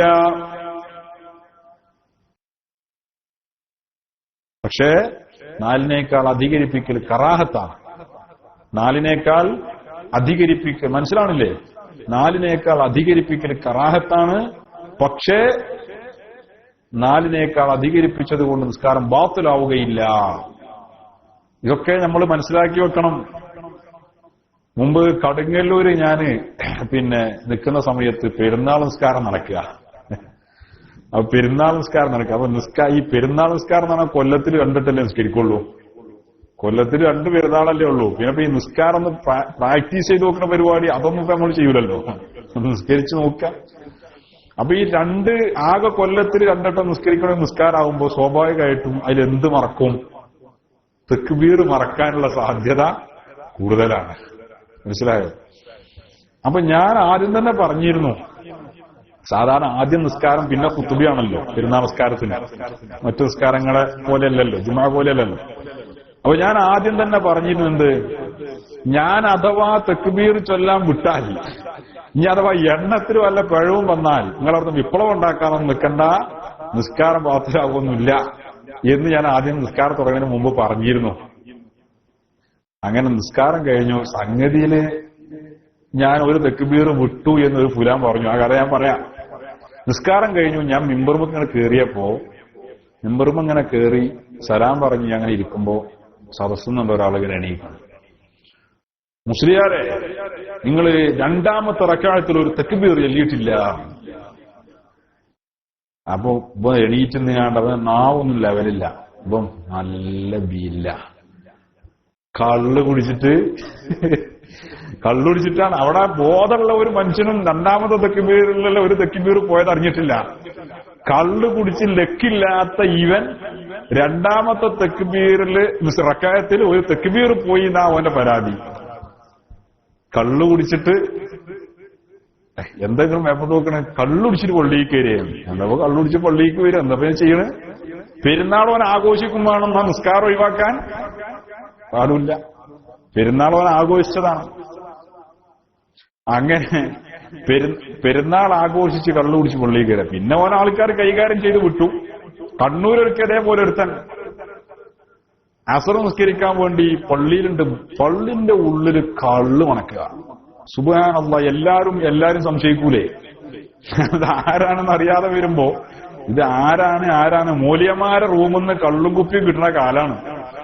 കേട്ടിട്ടില്ലേ? സുബ്ഹാനല്ലാഹ്, മഅദല്ലാഹ്, അല്ലാഹു തആല കാക്കട്ടെ. അങ്ങനെയൊക്കെ പറയപ്പെടുന്നു. വാർത്തകളൊക്കെ കേട്ടിട്ടില്ലേ?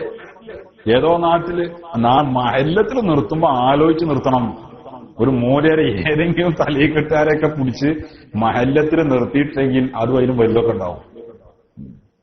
ഈ അടുത്ത് അല്ലാഹു തആല കാക്കട്ടെ ആയാലും മുസീബത്തിനൊക്കെ. മൂലിയർ എന്ന് പറയുമ്പോ തലീക്കെട്ട് കെട്ടിയവനൊക്കെ മൂലിയർ തന്നെയല്ലേ? നമ്മളെ നാട്ടില് മറ്റേ അറവന മുട്ടുകാർ വരും.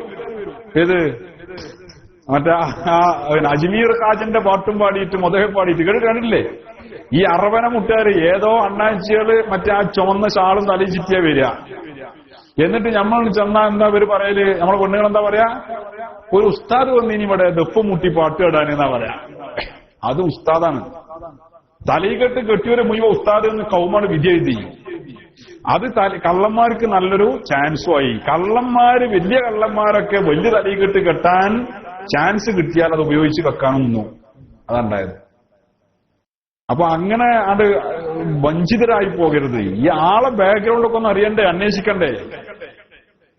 അപ്പൊ അത് അന്വേഷിക്കാതെ ഒരു മഹല്ലത്തിൽ നിർത്തുമ്പോ ഇത് ഏതായാലും വേണ്ടില്ല, നമുക്ക് ശമ്പളം കുറച്ചു കൊടുക്കാൻ പറ്റിയ ഉസ്താദിനെ കിട്ടിയാൽ അവിടെ നിർത്താന്ന് കരുതും. എന്നിട്ട് ഏത് ഗ്രൂപ്പായാലും പ്രശ്നമില്ല, ഏത് മണ്ണാങ്കാട്ടിയായാലും പ്രശ്നമില്ല, നാട്ടില് ചോരപ്പോയാണ്ട് ഒഴുകുമ്പോൾ ആ ബിനം എവിടെ വെക്കുള്ളൂ. അതുവരെ ശമ്പളം കുറച്ചു കൊടുക്കാൻ പറ്റിയ ഉസ്താദിനെ കിട്ടിയാൽ ആരും നിർത്തും. അവിടെ പറ്റുന്ന പ്രശ്നമാണതൊക്കെ. മനസ്സിലായോ? അതൊക്കെ മഹല്ല് ഭാരവാഹികൾ ബോധവാന്മാരാകേണ്ട കാര്യമാണ്. അപ്പൊ ആ ഒരു കാലാണിത്, ആ സമാനാണ്. പള്ളിന്റെ ഉള്ളിൽ കള്ള് മണക്കുക. എല്ലാവരും പരസ്പരം നോക്കുക ആരെയും ഇത് മണക്കണമെന്ന് വെച്ചിട്ട്. ആരെയും എല്ലാരും സംശയിക്കാൻ സാധ്യതല്ലേ? അപ്പൊ എല്ലാരും സബൂറായിരുന്നു. എന്തായാലും നിസ്കാരം കഴിഞ്ഞ് പോകുമ്പോ നടത്തം കാണുമ്പോഴെങ്കിലും ആളെ മനസ്സിലാവുമല്ലോ. ദ്വായൊക്കെ കഴിഞ്ഞു. പിരിഞ്ഞപ്പോ ഒരുത്തനെ കിട്ടി. ശരിക്കും നടക്കാൻ കഴിയാത്തൊരുത്തൻ തൂണ് പിടിച്ചിങ്ങനെ അടങ്ങാറായി നടക്കുക. അതിൽ ഓനെ പിടിച്ചു ചോദിച്ചവനോട്, എന്തോ കള്ളും കുടിച്ച് പള്ളിയിൽ കയറിയെന്ന് ചോദിച്ചപ്പോ എന്തോ പറഞ്ഞ മറുകരകള്, അള്ളാന്റെ മുമ്പിൽ നിൽക്കാൻ ധൈര്യം വരണ്ടേ? പടച്ചോന്റെ മുന്നിൽ നിൽക്കാൻ 2 പെഗടിക്കാതെ എങ്ങനെയാണ് ഞാൻ അള്ളാന്റെ മുമ്പിൽ നിൽക്കാനാ ചോദിച്ചത്? 2 പെഗടിക്കാതെ എങ്ങനെയാണ് ഞാൻ പടച്ചോന്റെ മുമ്പിൽ നിൽക്കുക? അപ്പൊ നമ്മളെക്കാളും വലിയ മൂമിന് പോനാ. നമ്മൾക്ക് അള്ളാനെ പേടി കുറവും, ഓൻ അള്ളാനെ പേടിക്കുന്ന മനുഷ്യരാ. ഇതാണ് സമാൻ. അല്ലാഹു തആല മുസ്ലിം ഉമ്മത്തിന് ബോധം നൽകട്ടെ. അപ്പോ തെക്ബീർ അങ്ങനെ ഏതെങ്കിലും നിലക്ക്, ഇനിയിപ്പോ കള്ളുടിച്ച് മറക്കുകയെന്നല്ല, ഏതെങ്കിലും നിലക്ക് തെക്ബീർ ഒന്ന് എണ്ണ ഏറി എന്ന് കരുതിയിട്ട് മയ്യിത്ത് നിസ്കാരം ബാത്തിലായി എന്ന് കരുതണ്ട. അതുകൊണ്ട് പ്രശ്നമൊന്നുമില്ല, ബാത്തിലാകുമൊന്നുമില്ല. പക്ഷേ മനഃപൂർവ്വം അങ്ങനെ അധികരിപ്പിക്കൽ കറാഹത്താണ്. ഇനി അധികരിപ്പിച്ചാൽ തന്നെ അത് ദിക്റിന്റെ സ്ഥാനത്ത് നിൽക്കും. ഫാത്തിഹ സൂറത്ത് പോലെ. ഏത് ഇപ്പൊ ഒരാൾ ഒരു റക്അത്തിൽ ഒരു ഫാത്തിഹ ഓതി, രണ്ടാമത് ഫാത്തിഹ ഓതി, നിസ്കാരം ബാത്തിലാവോ? ഇല്ല. എന്നതുപോലെ ദിക്ർ. ഇതാണ് ഫുഖഹ ഈ വിഷയത്തിൽ സംസാരിച്ചിരിക്കുന്നത്. അപ്പോ 4 തക്ബീർ ചൊല്ലുക. പിന്നെ 4ാമത്തെ റുക്നിൽ ഫാത്തിഹ ഓതുക. 1ാമത്തെ തക്ബീർ കെട്ടി പിന്നെ ഫാത്തിഹ ഓതാണ് അല്ലേ? ഫാത്തിഹ ഓതുക, ഫാത്തിഹ ഓതൽ. പിന്നെ 5ാമത്തെ റുക്ന് അസ്സലാത്തു അലൻ നബി സ്വല്ലല്ലാഹു അലൈഹി വസല്ലം ബഅദ താനിയ. 2ാമത്തെ തക്ബീറിന്റെ ശേഷം നബി തങ്ങളുടെ മേൽ സ്വലാത്ത് ചൊല്ലുക. സ്വലാത്തുൽ ഇബ്രാഹിമിയയാണ് ഏറ്റവും നല്ലത്. സ്വലാത്തുൽ ഇബ്രാഹിമിയയാണ് ഏറ്റവും നല്ലത്. നമ്മളെ നാട്ടിലുള്ള ചില ആളുകൾ പറയുന്നത് പോലെ സ്വലാത്തുൽ ഇബ്രാഹിമിയ അല്ലാത്തൊരു സ്വലാത്തും പാടില്ല എന്ന് ലോകത്തൊരു ഇമാമിയങ്ങളും പറഞ്ഞിട്ടില്ല. അങ്ങനുണ്ട്. ഇബ്രാഹിമിയ സ്വലാത്ത് മാത്രമേ പാടുള്ളൂ, വേറെ ഒരു സ്വലാത്തും ചെല്ലാൻ പാടില്ല എന്നാണ് പുതിയ കണ്ടുപിടുത്തം. അങ്ങനെയല്ല. സ്വലാത്ത് ചൊല്ലുക എന്ന് പറയാം. ഈ സ്വലാത്തു അസ്വലാത്തു അലൻ നബി എന്ന് പറഞ്ഞാലും സ്വലാത്ത് തന്നെ. സ്വല്ലല്ലാഹു അലാ മുഹമ്മദ് എന്ന് പറഞ്ഞാലും സ്വലാത്ത് തന്നെയാണ്. അല്ലാഹു സ്വല്ലി അലാ മുഹമ്മദ് എന്ന് പറഞ്ഞാലും സ്വലാത്ത് തന്നെ. ഇതൊക്കെ സ്വലാത്ത് തന്നെ. ഇബ്രാഹിമിയ സ്വലാത്ത് ഏറ്റവും സ്വലാത്തുകളുടെ കൂട്ടത്തിൽ ശ്രേഷ്ഠമായ സ്വലാത്താണ് എന്ന് മാത്രം. പക്ഷേ അത് മാത്രമാണ് സ്വലാത്ത് എന്നതിന് ഒരടിസ്ഥാനവും ഇല്ല. ഇപ്പറയുന്ന ആൾക്കാർ ഓരോ പുസ്തകത്തിൽ ഇബ്രാഹിമിയ സ്വലാത്ത് അല്ലാത്ത സ്വലാത്ത് കൊടുത്തിട്ടുണ്ട്. പറച്ചിലൊന്നും പ്രവൃത്തി വേറൊന്നാ. അതൊക്കെ വെറുതെ ജനങ്ങളുടെ ഇടയിൽ വിശ്വാസം ഉണ്ടാക്കൽ മാത്രമാണ്. അപ്പൊ നമ്മൾ സ്വലാത്തിലുണ്ടല്ലോ, സ്വലാത്ത് മജ്ലിസുകൾ ഉണ്ടാക്കുന്നുണ്ടല്ലോ.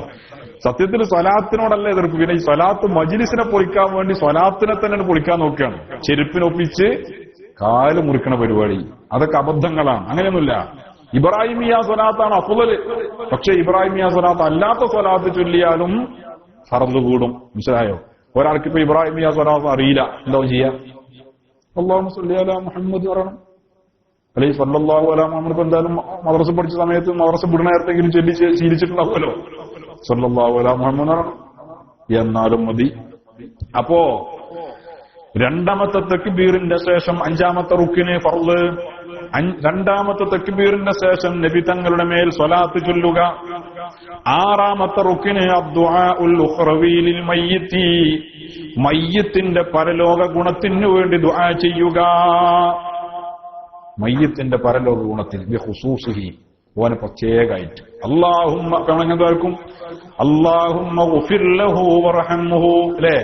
നോക്കി, അല്ലാഹുമ്മ ഗുഫിർ ലഹു വർഹംഹു വഅഫു അൻഹു വആഫിഹി വഅക്രിം നുസുലഹു വവസ്സിഅ മദ്ഖലഹു വഗ്സിൽഹു ബിൽ മാഇ വസ്സൽജി വൽ ബറദ് വനഖ്ഹിഹി മിനൽ ഖതായാ كما ينقى الثوب الأبيض من الدنس وأبدله دارا خيرا من داره وأهلا من أهله زوجا خيرا من زوجه وجيرانا خيرا من جيرانه وأعذه من عذاب القبر وفتنته ومن عذاب النار. ആണാണെങ്കിൽ ഒരാളാണെങ്കിൽ നമ്മൾ ഇങ്ങനെ ദ്വാരം. ഇനി പെണ്ണാണെങ്കിലോ അല്ലാഹുമ്മ ഗുഫിർഹാ വർഹംഹാ. ഉണ്ടോ? പറഞ്ഞു നോക്കി. അല്ലാഹുമ്മ ഗുഫിർ ലഹാ വർഹംഹാ വഅഫു അൻഹാ വആഫിഹാ വഅക്രിം നുസുലഹാ വവസ്സിഅ മദ്ഖലഹാ വഗ്സിൽഹാ ബിൽ മാഇ വസ്സൽജി വൽ ബറദ് വനഖ്ഹിഹാ മിനൽ ഖത്വായാ കമാ യുനഖ്ഖ الثوبുൽ അബിയദു മിനദ് ദനസ് വഅബ്ദിൽഹാ ദാറൻ ഖൈറൻ മിൻ ദാരിഹാ വഅഹ്ലൻ ഖൈറൻ മിൻ അഹ്ലിഹാ وزوجا خيرا من زوجها وجيرانا خيرا من جيرانها وأعذها من عذاب القبر وفتنتها وفتنته. അതുകൊണ്ടാ ഖബറിന്റെ ഫിത്നാണ്, ഓളെ ഫിത്നയല്ല. മനസ്സിലായോ? ഖബറിന്റെ ഫിത്നയിൽ നിന്ന്. അപ്പൊ ഫിത്നത്തിഹി വമിൻ അദാബിന്നാർ. അർത്ഥം വെച്ച് നോക്കണോ? അർത്ഥറിയില്ലേ? അല്ലാഹുവേ, ഈ മയ്യിത്തിന് നീ പുറത്തു കൊടുക്കണേ. പിന്നെ ഇങ്ങോട്ട് പറയണം, വർഹംഹു, നീ കരുണ ചെയ്യണേ. വഅഫു അൻഹു, നീ വീഴ്ച ചെയ്യണേ, അഫു ചെയ്യണേ. വആഫിഹി, നീ മുട്ടുവീഴ്ച ചെയ്തു കൊടുക്കണം. മയ്യിത്തിനോട് അഫു ചെയ്തു കൊടുക്കണം. വഅഫു അൻഹു വഅക്രിം നുസുലഹു, ഈ മയ്യിത്തിന്റെ സ്ഥാനത്തെ നീ ബഹുമാനിക്കണേ, ആദരിക്കണേ. സ്ഥാനേതാ? ഖബർ. വഅക്രിം നുസുലഹു, മയ്യിത്തിന്റെ സ്ഥാനത്തെ നീ ആദരിക്കണേ. വവസ്സിഅ മദ്ഖലഹു, മയ്യിത്തിന്റെ പ്രവേശന സ്ഥലത്തെ നീ വിശാലമാക്കണേ. പിന്നെ വഅദ്ഖിൽഹുൽ ജന്നത, സ്വർഗ്ഗത്തിൽ ഈ മയ്യിത്തിനെ നീ പ്രവേശിപ്പിക്കണേ.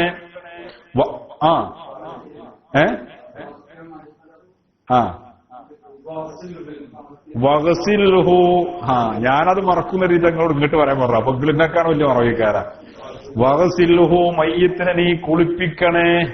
ബിൽ മാഇ, വെള്ളം കൊണ്ട്, പച്ചവെള്ളം കൊണ്ട്. വസ്സൽജി, മഞ്ഞുവെള്ളം കൊണ്ടും. വൽബറദി, തണുത്ത വെള്ളം കൊണ്ടും.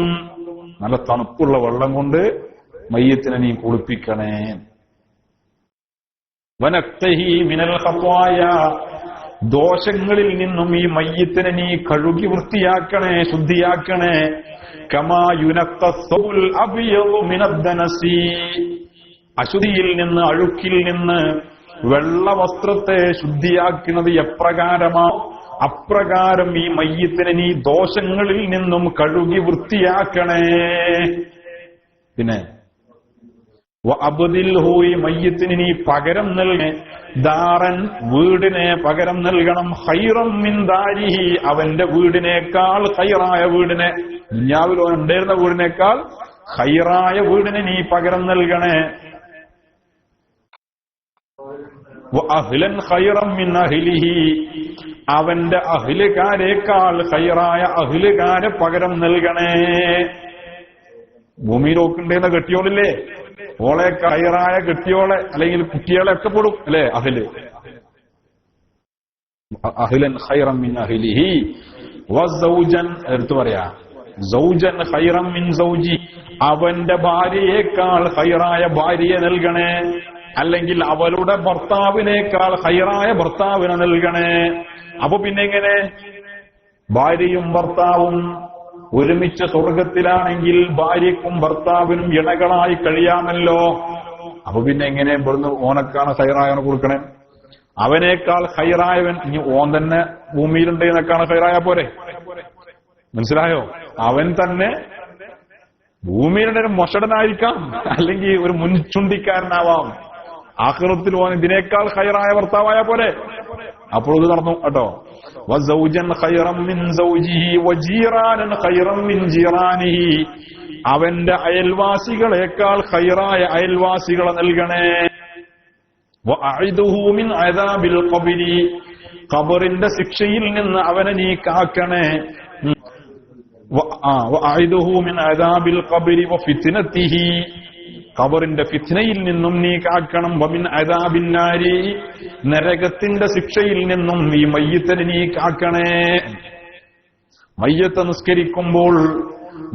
നിസ്കരിക്കുന്ന സമയത്ത് ഇതിന്റെ ഈ പ്രാർത്ഥനയുടെ ഗാംഭീര്യവും ഗൗരവവും അറിയുന്ന ഒരു മകൻ, ഇതിന്റെ ഗൗരവം അറിയുന്ന ഒരു ജ്യേഷ്ഠന്, ഇതിന്റെ ഗൗരവം അറിയുന്ന ഒരു ഭർത്താവാണ് ഈ ദുആ നടത്തുന്നതെങ്കിൽ ആ ദുആ കഴിയുമ്പോഴേക്ക് അയാളുടെ കണ്ണുകൾ സജലങ്ങളായി കഴിയും അല്ലേ?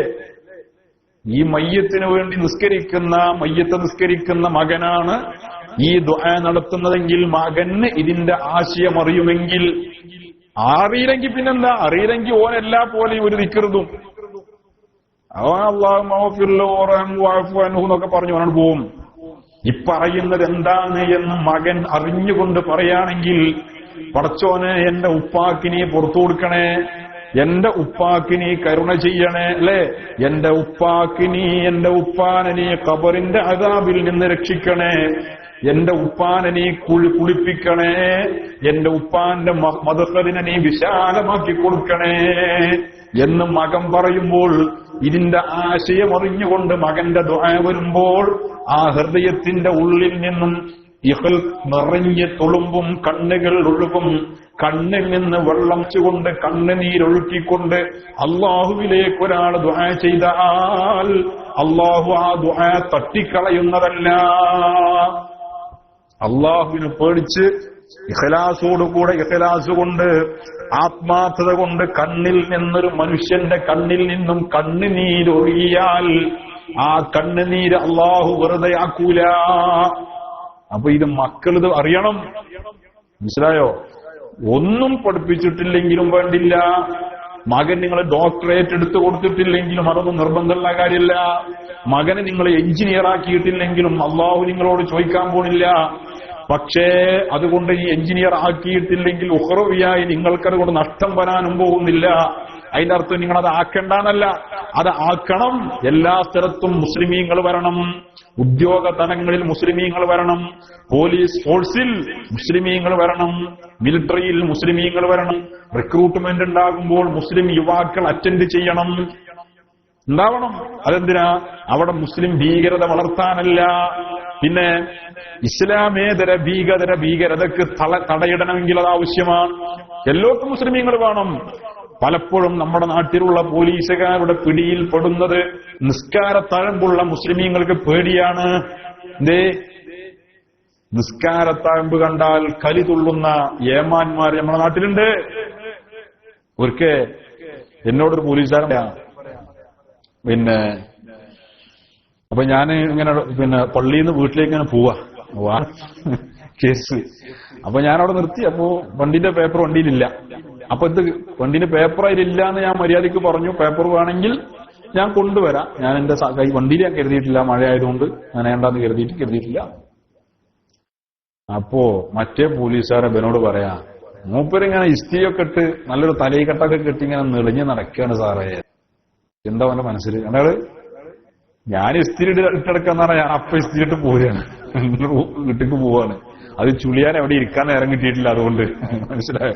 അപ്പൊ ഈ ഹംക്കിന് ഇത് കണ്ടിട്ട് കലിയുള്ളി അയ്യോ അതെനിക്ക് പറ്റിയില്ല. അപ്പൊ ഞാൻ SI-നോട് ഞാൻ പറഞ്ഞു, സാർ അപ്പൊ പറഞ്ഞത് ശരിയായില്ല, ഇതിന്റെ ഒരു കോലാണ്, ഇതിന്റെ ഒരു ഫീൽഡാണ്, ഇതിന്റെ ഒരു അടയാളതാണ്, ഇതിന്റെ വേഷതാണ്.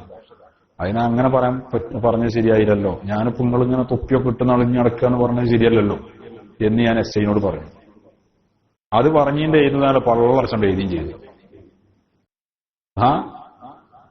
പള്ള നിറച്ചണ്ട് എഴുതി. ഇത് പറഞ്ഞ ദേഷ്യത്തിന് സത്യത്തിൽ ഞാൻ പറഞ്ഞതല്ലേ അവിടെ ന്യായം? ഈ കോലൻ കാണുമ്പോ കലിതുള്ളാണ്. അങ്ങനത്തെ ഏമാന്മാരുണ്ട്. മുസ്ലിമീങ്ങളുടെ നിസ്കാരത്തഴമ്പ് കണ്ട് കലിതുള്ളുന്നവരുണ്ട്. മുസ്ലിം പെൺകുട്ടികളെ അല്ലെങ്കിൽ മുസ്ലിമീങ്ങളെ ഏതെങ്കിലും ഒരു കേസിൽ പിടിക്കപ്പെട്ടാൽ മുസ്ലിമായതിന്റെ പേരിൽ പേര് നോക്കി പ്രഹരത്തിന് കാഠിന്യം കൂട്ടുന്ന പോലീസുകാരുണ്ട്. ഇത് ഞാൻ വെറുതെ പറയല്ല, ഉണ്ട്. പോലീസ് ഫോഴ്സിൽ എനിക്ക് പരിചയമുള്ള സുഹൃത്തുക്കളുണ്ട്.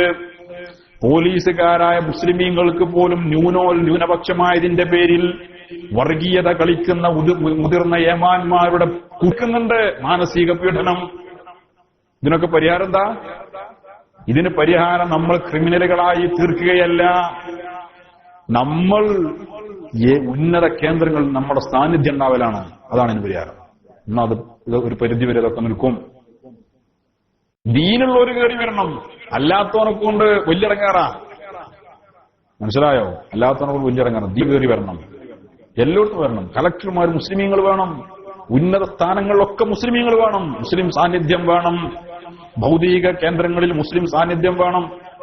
ഇത് 18 വയസ്സ് മീശ മുളക്കാൻ കാത്തിക്കുകയാണ് പാസ്പോർട്ട് എടുക്കാൻ, വിസ ഉണ്ടാക്കാൻ, അല്ലേ?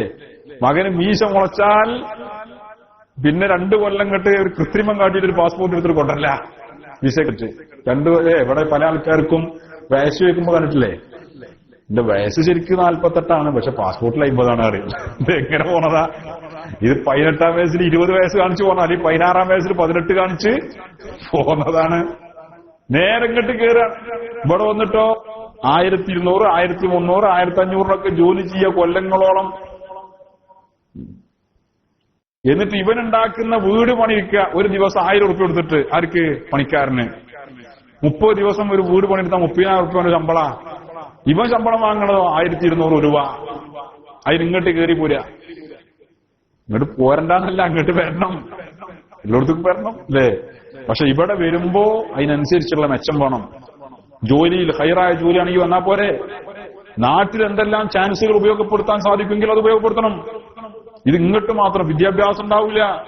കൂടുതൽ മതപരമായിട്ടും പഠിക്കൂല, ഭൗതികമായിട്ടും പഠിക്കൂല. വാപ്പ ഗൾഫുകാരനാണെങ്കിൽ ഓൻ 18-ാം വയസ്സാകാൻ കാത്തിറക്കുക വാപ്പാന്റെ അടുത്തേക്ക് പോവാൻ. ഒന്നല്ല, മക്കളെല്ലാ മേഖലയിലും മക്കൾ വേണം. പക്ഷേ അതോടുകൂടെ ദീനും വേണം. ഇതൊന്നും ചെയ്തില്ലാത്തതിന്റെ പേരിൽ അള്ളാഹു നിങ്ങളോട് ചോദ്യം ചെയ്യാൻ പോണില്ല. ഉഖ്റവിയായി നിങ്ങൾക്കതുകൊണ്ട് ഗുണം കിട്ടാനും പോണില്ല. പക്ഷേ ദീന് കൊടുത്തിട്ടുണ്ടെങ്കിൽ ഉഖ്റവിയായി ഗുണമുണ്ട്.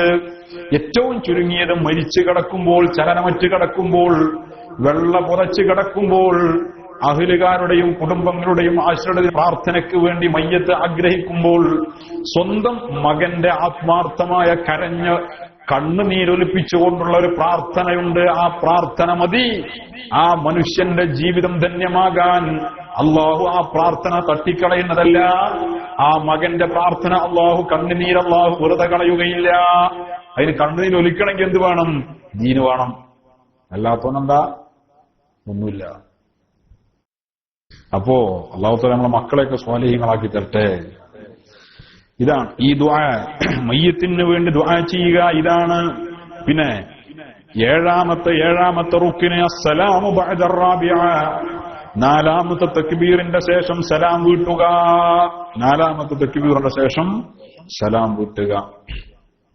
ഇനി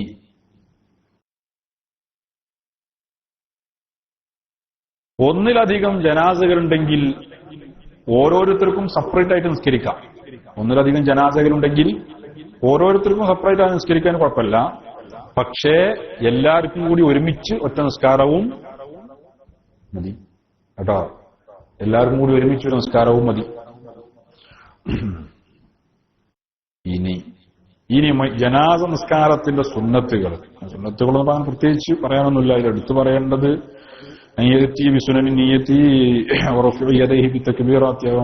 ഇതൊക്കെ നമ്മൾ സാധാരണ ചെയ്യുന്നതാണ്. തക്ബീർ കെട്ടുമ്പോ കൈ വെക്കുക, പിന്നെ നെഞ്ചിന്റെയും പൊക്കിളിന്റെയും അടിയിലായിട്ട് വെക്കുക, പിന്നെ ഫാത്തിഹയുടെ മുമ്പ് അഊദ് സുന്നത്തുകൾ പറയാണ്. ഇത് മാത്രം നമ്മൾ സാധാരണ ചെയ്യുന്ന കാര്യങ്ങളാണ്. ആമീൻ പറയാ. പിന്നെ സുജൂദിന്റെ സ്ഥാനത്തേക്ക് നോക്കുക. അവിടെ ഒന്ന് പറയേണ്ടതാണ്. സുജൂദിന്റെ സ്ഥാനത്തേക്ക് നോക്കുക. മയ്യത്ത് നിസ്കരിക്കുമ്പോ എല്ലാരും മറ്റോന്റെ പെരടിമ കയറിക്കണം എന്നൊരു ധാരണ പൊതുവുണ്ട്. ഏത് നിസ്കാരം കഴിഞ്ഞപ്പോ നിസ്കാരമൊക്കെ കഴിഞ്ഞിട്ട് ജനാസ നിസ്കാരമുണ്ട് എന്ന് പറയണമെങ്കിൽ കാണാ സുബ്ഹാനല്ലാഹ് ഇടിച്ചു കയറി മറ്റോ നമ്മളെ പെരടിയിലേക്കാരോ അവന്റെ തല താടി ഇങ്ങനെ നിൽക്കണമെന്നൊന്നുമില്ല. നിൽക്കണം നിർത്തുന്നാ മതി കേട്ടോ. സുജൂദിന്റെ സ്ഥാനത്തേക്ക് നോക്കണമെങ്കിൽ അങ്ങനെ നിൽക്കണം. ഇല്ലെങ്കിൽ എങ്ങനെ മറ്റോന്റെ സുജൂദിന്റെ സ്ഥാനത്തേക്ക് വരും, പാളി വെക്കേണ്ടി വരും. അല്ലാതെ എങ്ങനെ ഇവന്റെ പെരടി സുജൂദാവോ, സുജൂദിന്റെ സ്ഥാനമാവോ? അപ്പൊ അതാണ് അതിന്റെ ഏറ്റവും ഹൈറായ രീതി. ആ ശരിക്ക് സ്വഫ് കെട്ടുന്ന സാധാരണ നിസ്കാരങ്ങൾക്ക് സ്വഫ് കെട്ടുന്ന നിർത്തല്ലേ, അതന്നെയാണ് മയ്യത്ത് നിസ്കാരത്തിനും ഏറ്റവും പ്രായോഗികവും ഏറ്റവും ശ്രേഷ്ഠമായതുമായ രീതി. മറ്റതൊക്കെ അതിലത്ര പ്രസക്തിയൊന്നുമില്ല. സുജൂദിന്റെ സ്ഥാനത്തേക്ക് നോക്കുക, ഇത് സുന്നത്ത.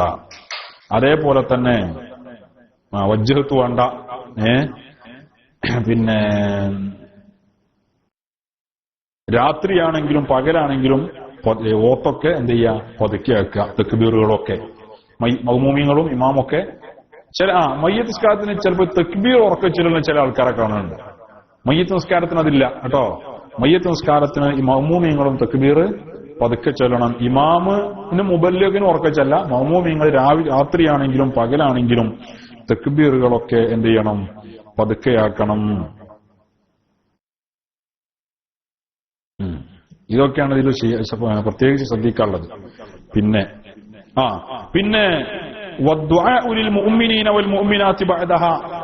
അവസാനത്തെ നമ്മുടെ തക്ബീർ, അവസാനത്തെ നാലാമത്തെ തക്ബീറിന്റെ ശേഷം ദുആക്കൽ സുന്നത്തുണ്ട്.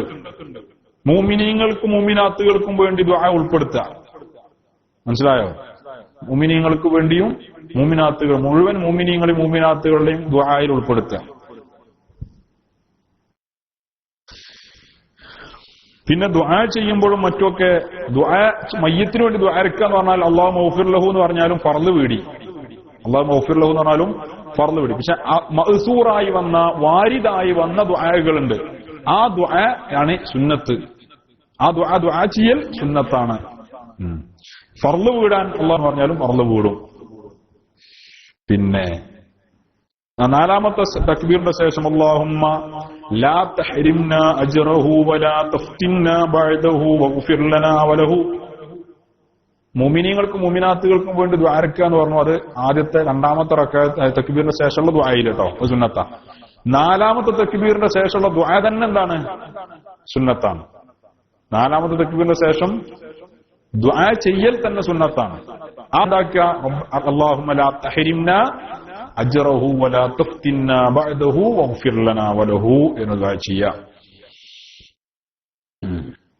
പിന്നെ 2 പ്രാവശ്യം സലാം വീട്ടുക. സലാം വീട്ടുമ്പോ അക്മലുസ്സലാം പൂർണ്ണമായ സലാം ഏതാ? അസ്സലാമു അലൈക്കും വറഹ്മത്തുള്ളാഹി വബറകാതുഹു. ഇതാണ് പൂർണ്ണമായ സലാം. ഇത് പൂർണ്ണമായിട്ട് വീട്ടൽ സുന്നത്താണ്. പിന്നെ പള്ളിയിൽ വെച്ചായിരിക്കലും സുന്നത്താണ്. ഇതൊക്കെ സുന്നത്തായ കാര്യങ്ങൾ. ഇതൊക്കെയാണ് ശ്രദ്ധിക്കേണ്ടതായിട്ടുള്ളത്. ഇനി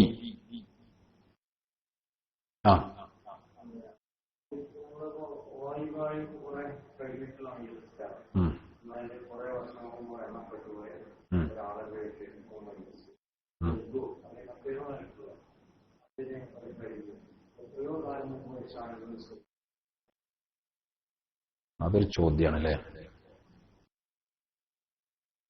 അതിനൊരു പരിധി എന്ന് പറഞ്ഞാൽ സത്യത്തിൽ അങ്ങനെ ഒരു പരിധി ഞാൻ കണ്ടിട്ടില്ല. ഞാനത് ഇൻഷാ അല്ലാഹ് ഞാനത് വേണമെങ്കിൽ നമുക്ക് എന്ത് ചെയ്യാം, അടുത്ത ക്ലാസ്സിൽ ഞാനതൊന്ന് പറഞ്ഞുതരാം. എനിക്ക് ഞാൻ എന്തെങ്കിലും പറഞ്ഞിട്ട് കാര്യമല്ല. അതെ അതെ. അല്ല, പിന്നെ അമ്പിയാക്കളുടെ ഖബറിൽ നിസ്കരിക്കാൻ പാടില്ല, അത് അല്ലെങ്കിലും പാടില്ല. ഖബറിന്റെ അടുത്ത് നിസ്കരിക്കാന്ന് പറഞ്ഞില്ലേ, അതല്ല ഖബറിന്റെ അടുത്ത് പറയാൻ വിട്ടുപോയൊരു കാര്യമാണ്. ഖബറിന്റെ അടുത്ത് നിസ്കരിച്ചാൽ പറന്നു കൂടുന്ന് പറഞ്ഞു. പക്ഷെ പ്രവാചകന്മാരെ ഖബറിന്റെ അടുത്ത് നിസ്കരിക്കാൻ പാടില്ല. അതിന് കൂടി മനസ്സിലാക്കേണ്ടതാണ് കേട്ടോ. ഇനി പറയും.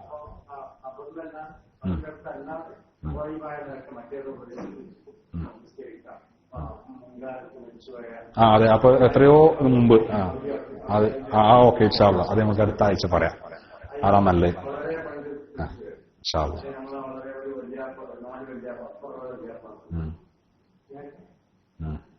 ഞാൻ പറയാം. നിങ്ങള്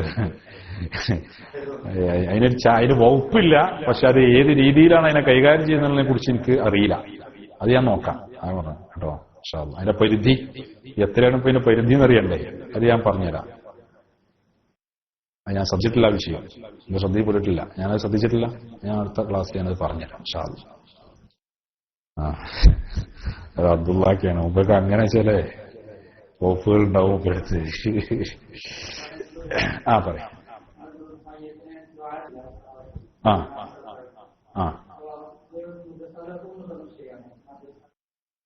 അല്ല, മദ്ഖലാണ്. മദ്ഖൽ കേട്ടോ. മദ്ഖൽ എന്ന് പറഞ്ഞാൽ പിന്നെ പ്രവേശിപ്പിക്ക ഫലം. മദ്ഖൽ അതാണ് പറയേണ്ടത്. മദ്ഖലാണ്. വേറെന്തെങ്കിലും? ഇനി പിന്നെ മയ്യത്തിന് വേണ്ടിയുള്ള ദുആ, അത് നമ്മൾ നേരത്തെ നമ്മൾ അതിന്റെ ഫുള്ള് രൂപം നമ്മൾ. ഇനിയിപ്പോ നമുക്ക് ഇതിൽ പറയാനുള്ളത് എന്താ കാര്യമായിട്ട്? ഇനി ഇതിൽ പറയാനുള്ളത് ഇപ്പം മയ്യത്ത് നിസ്കാരം കഴിഞ്ഞു അല്ലേ.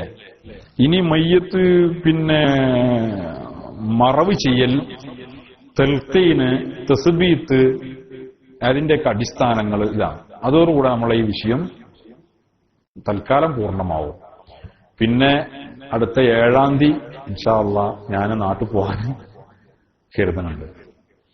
ഏതായാലും നമ്മളെ ആളുകളും തന്നെ ഏകദേശം ആളുകളൊക്കെ എത്തിപ്പെടുന്ന ഒരു സമയം അപ്പോഴേക്കേ ആവുള്ളൂല്ലോ. അപ്പൊ ഏകദേശം ഒരു മാസം 1.5 മാസത്തോളം നാട്ടിലുണ്ടാവും. അത് കഴിഞ്ഞ് നാട്ടിൽ നിന്ന് വന്നതിന് ശേഷം ഇൻഷാ അല്ലാഹ് നമ്മൾ മുമ്പ് പറഞ്ഞതുപോലെ സൂറത്തുൽ കഹ്ഫ് നമുക്ക് ക്ലാസ് തുടങ്ങണം. മയ്യത്ത് ജനാസ പരിപാലനവുമായി ബന്ധപ്പെട്ട ക്ലാസ് അടുത്ത ക്ലാസ്സിലൂടെ നമുക്ക് തീർക്കാം.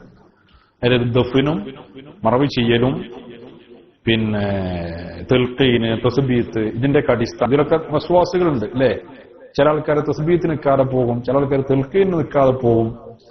ഇതിലൊക്കെ നമ്മളൊരു ധാരണ വരുത്തി വെക്കണമല്ലോ.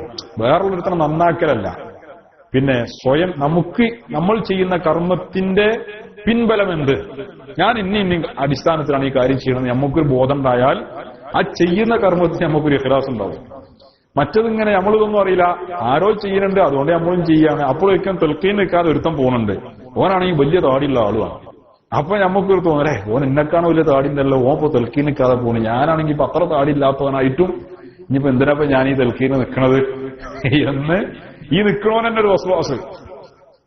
അത് വേണ്ട. അപ്പൊ നമ്മൾ ചെയ്യുന്ന കാര്യത്തിലുള്ള നിലപാട് എന്താണെന്ന് അറിഞ്ഞാൽ ഈ വിഷയത്തിലൊന്നും ഒരു പ്രശ്നമല്ല. അപ്പൊ അടുത്ത ക്ലാസ്സിൽ ദഫിന്, തൽഖീൻ, തസ്ബീത്ത് ഇതാണ് നമുക്ക് പറയാനുള്ളത്. അതോടുകൂടെ ജനാസ പരിപാലനവുമായി ബന്ധപ്പെട്ട നമ്മുടെ ക്ലാസ് തീർന്നു. പിന്നെ ഇൻഷാ അല്ലാഹ് ക്ലാസ് സൂറത്തുൽ കഹ്ഫ് അല്ലാഹു തൗഫീഖ് ചെയ്യുകയാണെങ്കിൽ തുടങ്ങാം. അല്ലാഹു സുബ്ഹാനഹു വ തആല നാഫിയായ ഇൽമും ഈമാനും തഖ്വയും നമുക്കും അഹ്ലുകാർക്കും വർദ്ധിപ്പിച്ചു തരട്ടെ. നമ്മൾ പറഞ്ഞതും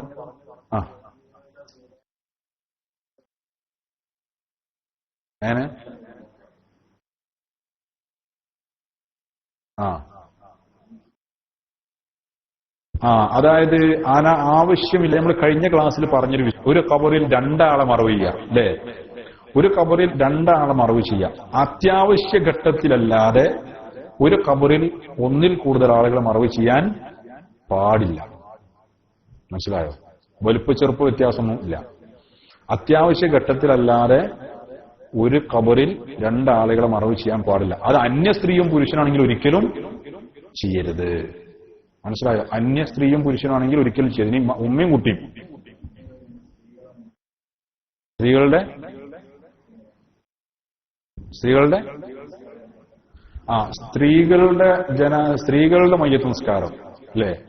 സ്ത്രീകളുടെ മയ്യത്ത് നിസ്കാരം ഫർള്, അതുകൊണ്ട് എന്ത് ചെയ്യൂല, വീടൂല. സുന്നത്തായ നിലയ്ക്ക് സ്ത്രീകൾക്ക് മയ്യത്ത് നിസ്കരിക്കാം. അത് നമുക്ക് അടുത്ത ക്ലാസ്സിൽ ആ വിഷയം ഒന്ന് ശരിക്കും ഉൾപ്പെടുത്തിയിട്ടുണ്ട് സംസാരിക്കാം. അത് നമുക്ക് ഉൾപ്പെടുത്ത ടൈം ഒരുപാടായില്ലേ കേട്ടോ. അടുത്ത ക്ലാസ്സിൽ നമുക്ക് ആ വിഷയം ഒന്ന് ശരിക്കും പറയാം. സ്ത്രീകളുടെ മയ്യത്ത് നിസ്കാരം ഒന്ന് പറയേണ്ടതാണ്. കാരണം ഉള്ളിന്റെ ഉള്ളിൽ തന്നെ എന്തുണ്ട്, മയ്യത്ത് നിസ്കരിക്കാൻ പാടുണ്ടോ പാടില്ലേ, ആദ്യം നിസ്കരിക്കണം അവസാനം നിസ്കരിക്കുക വേണ്ടതെന്ന് വെച്ചിട്ടുള്ള പ്രശ്നങ്ങൾ ഉണ്ടാകലുണ്ട്. അപ്പൊ അത് വിശാലായിട്ട് പറയേണ്ട ഒരു കാര്യമാണ് സ്ത്രീകളുടെ മയ്യത്ത് നിസ്കാരം. ഇൻഷാ അല്ലാഹ് സംസാരിക്കാം കേട്ടോ.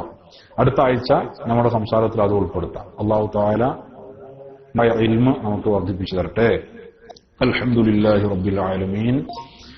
اللهم صل على سيدنا محمد وعلى آل سيدنا محمد.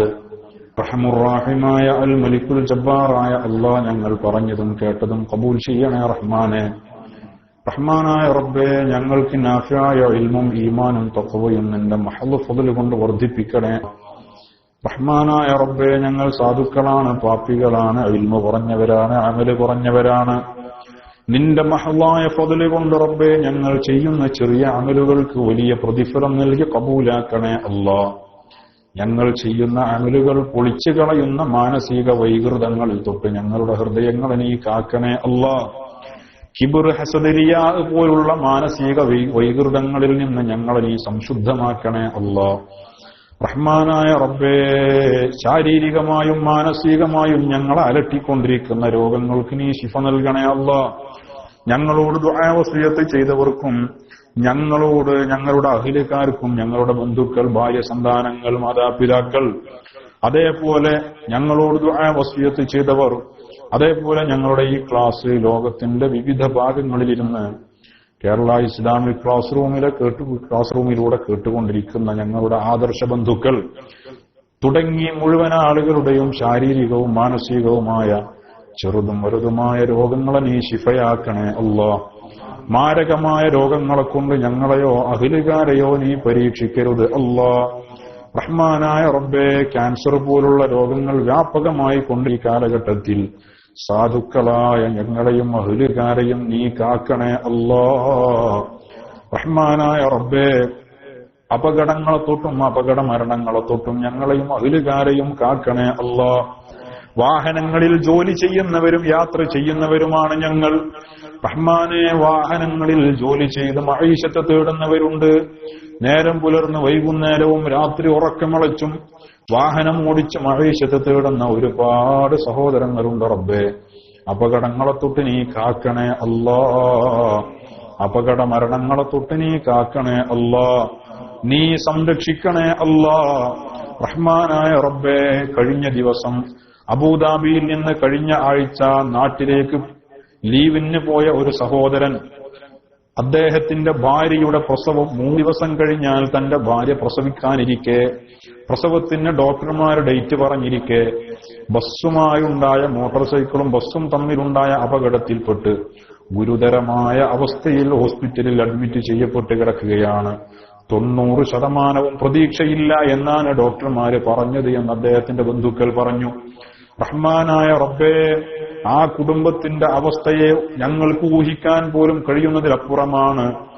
നീ റഹ്മാനാണ്, റഹീമാണ്, മലിക്കുൽ ജബ്ബാർ, അല്ലാമുൽ ഉയൂബാണ്, നീ തവ്വാബാണ്, വഹാബാണ്.